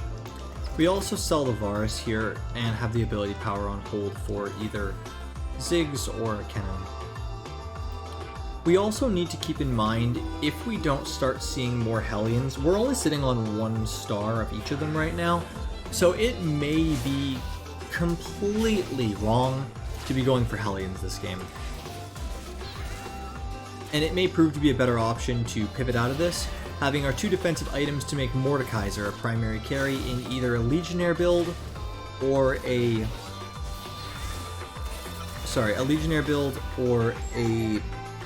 Mordekaiser and Friends build, which would be like Dragon Slayers, a couple of Legionnaires, etc.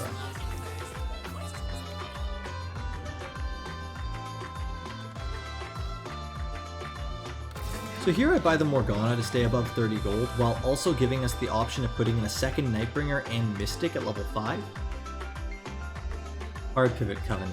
Very funny. We don't have any LeBlanc or Lysandra, and I believe there's already another Coven player. Yeah, there's already another Coven player here, so I don't feel as confident with it.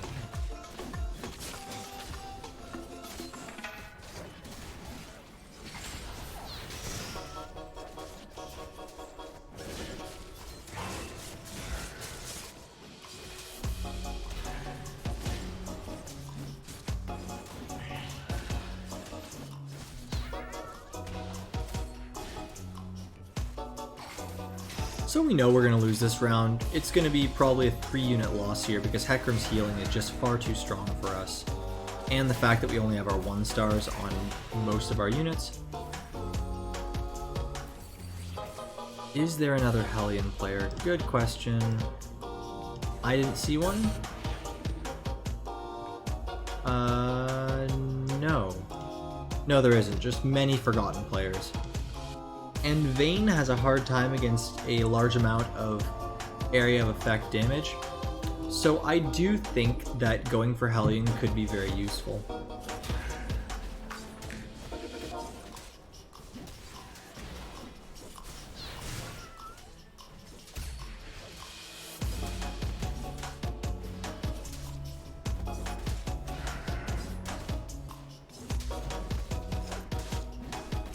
Thank you, AlphaGen, for telling me to update the music.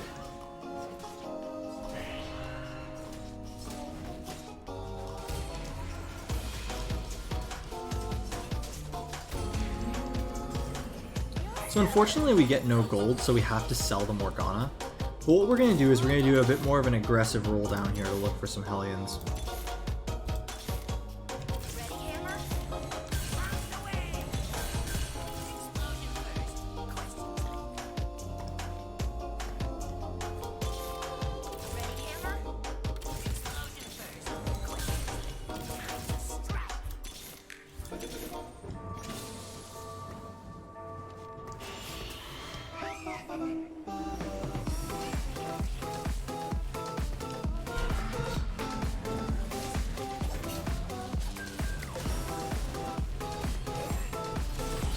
So in that roll down, we're able to hit a 6 Ziggs overall, a 2-star Kled, a 5 Poppies overall, and the cannon, which was the big reason why I hadn't done much towards leveling.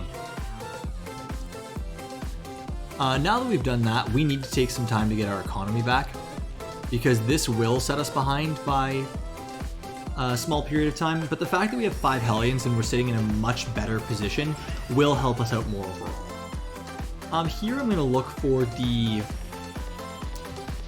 armor, because there's enough attack speed on Ziggs that we're going to be looking for ability power and a blue buff, so we want to have some sort of a defensive item for our front line. The fact that we have a Nikos here will really help us in the future in the event that we want to look to level, but we're only missing a Ziggs, for example, or a Poppy.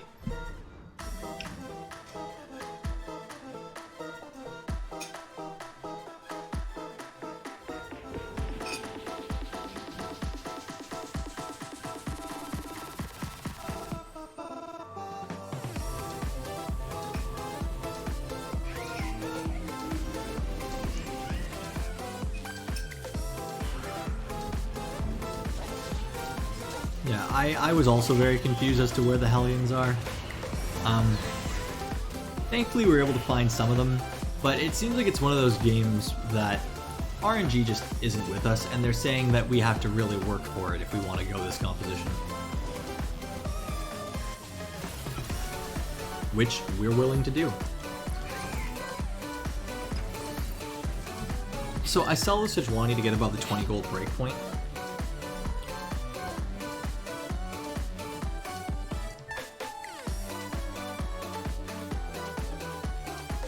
And we're hopeful that we can actually get to 30 gold here.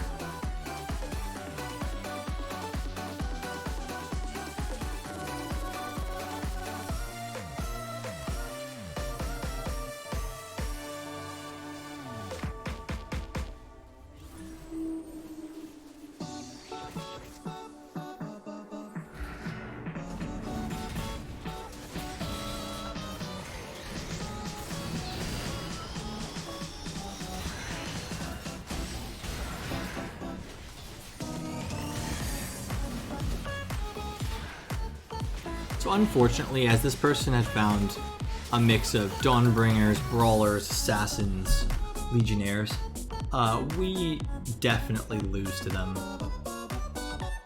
And I don't feel comfortable selling my Hellions to get above 30, so it's just kind of a feels bad moment. Fortunately though, we're heading into Carousel here, which means we can look for a item to work with our armor, and if we can get it, I would really much appreciate the ability power here.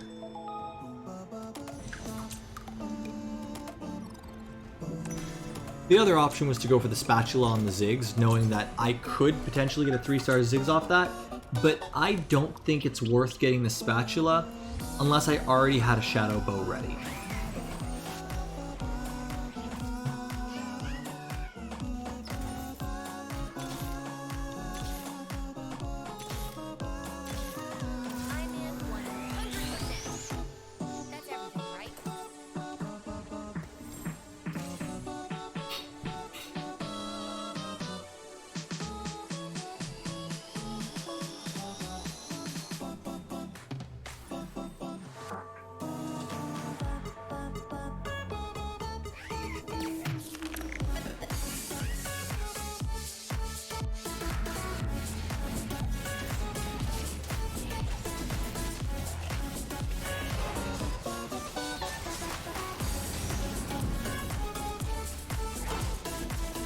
So the really unfortunate part about all of these powerful Forgotten comps is that Thresh's hook persists through crowd control, persists through death.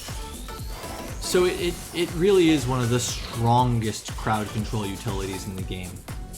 In order to get that though, you do have to be playing either Forgottens, Knights, or just playing Thresh, which without a proper composition around it is not the best way to play. So now we're in a lot more comfortable of a position, and we could potentially 3-star our Ziggs right here. The reason why we don't is because we're going to be saving up gold on stage 3-7, and then on stage 4-1 it gives us 2 more chances to just naturally find another Ziggs.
So what we ended up doing there was we made sure that we did a little bit more rolling that would not kill our economy by letting us stay at above 30, but still let us find our 3 stars in Poppy and Ziggs with the use of the Nico albeit, but it made sure that we had a very powerful front line and a fairly consistent backline damage going into the mid to late game. The change that we'll make to the composition as we look to start leveling is we will end up taking out Kled, as we didn't get him to 3 stars, and what we can do is we can put in Teemo. Unfortunately, our health is not the highest, so unless we start just winning every round from here, we're going to have a very difficult time. Yep, a very difficult time in being able to afford any Teemos at all.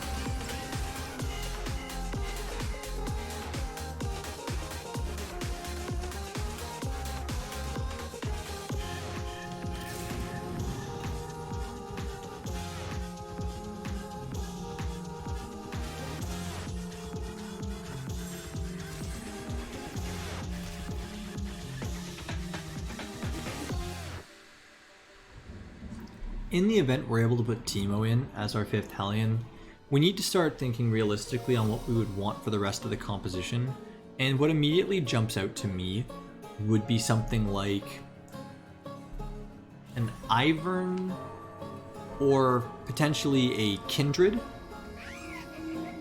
Since we have 3 slots, what I would think the best ones would be Kindred, Rel, and Nautilus, so we can get some Ironclad, we can get the 2 Knight, we can get the Revival passive, the Undying passive of Kindred, while also getting an additional Mystic.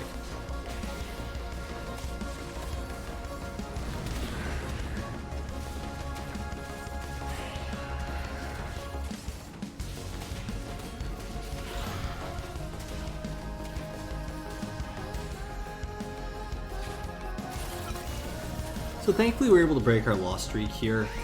It'll give us a little bit more breathing room as we will look to just straight level with any gold above 50 at this point, up until we get to at least level 7, if not level 8.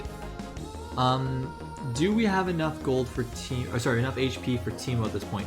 Yes we do, because we don't have to look to get him to 2 stars, and getting a singular Teemo will be more valuable than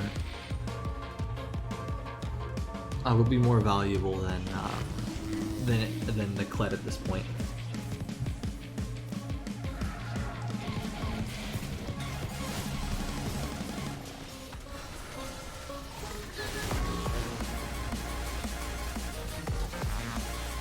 So as we go into Carousel here, if there's a Teemo, no matter how much I don't enjoy grabbing units off Carousel, I do think we grab the Teemo. The other options are, if there's a Hellion Spatula, we want that.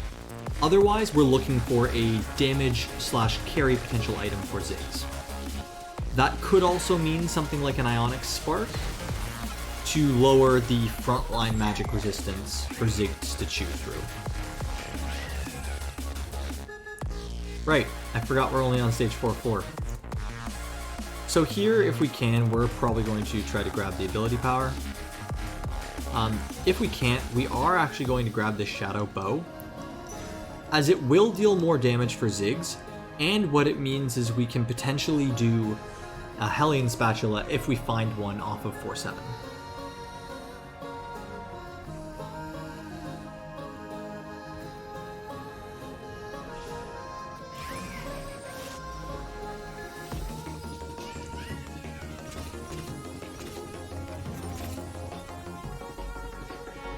In either event, I believe the correct play is to put the Shadow Bow on the Ziggs, knowing that he wants attack speed to be our backline carry, and even the worst item that we could put on him, say a Static Stiletto, could be good enough to give him more ability power.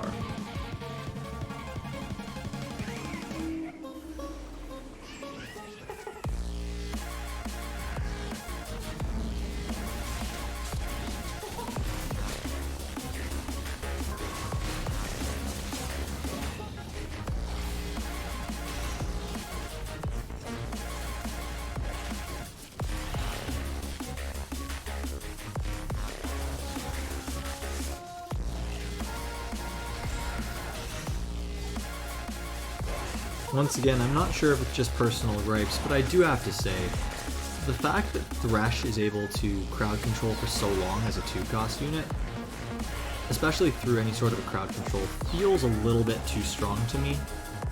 But again, I'm not on the balance and design team, so who's to say?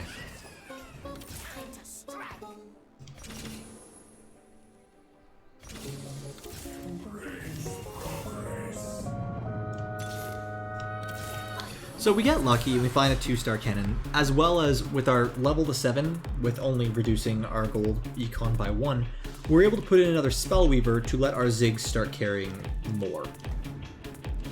I'm also going to be moving my units a little bit more towards the middle of the board, because I've noticed there are many people running things like Thresh, and letting the Victor get caught is a much stronger option.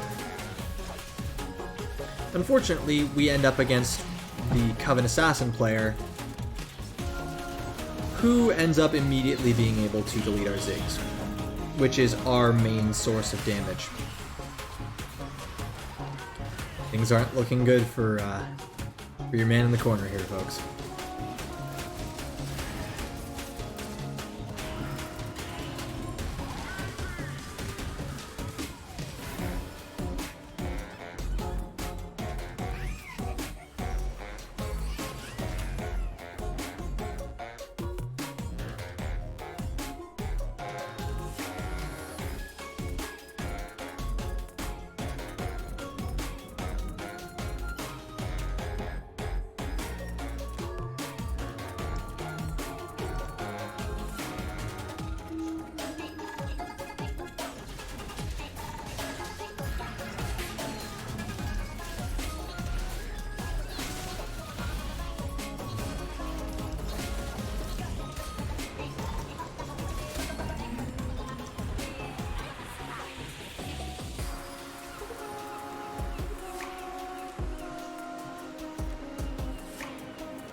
What we're going to do in the interim is we're going to actually turn our Kled into a tank here,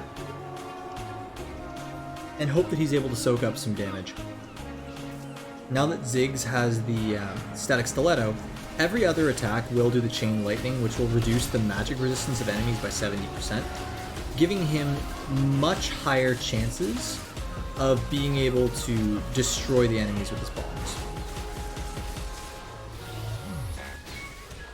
Unfortunately, we're just waiting for the nerf to the Vayne here, so we're not able to hold out against the consistently high critical hit true damage. So, since we're at 12 health and we have not much left to lose, we have to level to 8 here and start rolling. Looking for anything that can really help us here.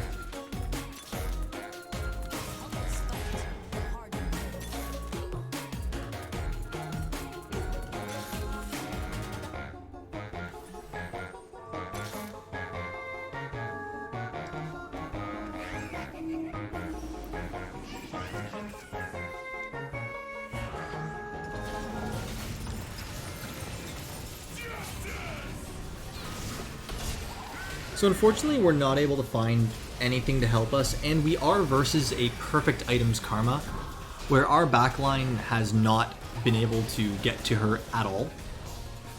Which means that even though our Poppy's been alive for quite a long time, I don't think we'll be able to hold out here, and it's looking like another 7th place finish to round out the night. Yep. You know, the only thing I have to say in reflection for the night, honestly and truthfully,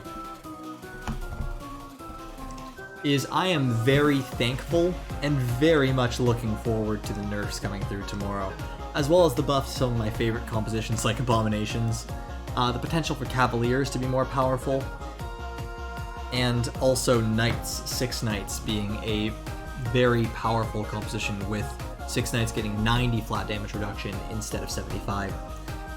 With that being said, I personally feel this is a very good point to stop the stream and end for the night, knowing that I will have a very comfortable sleep and will be able to wake up to a brand new patch without having to worry about Coven Renewers, Vayne, Reroll, and the like.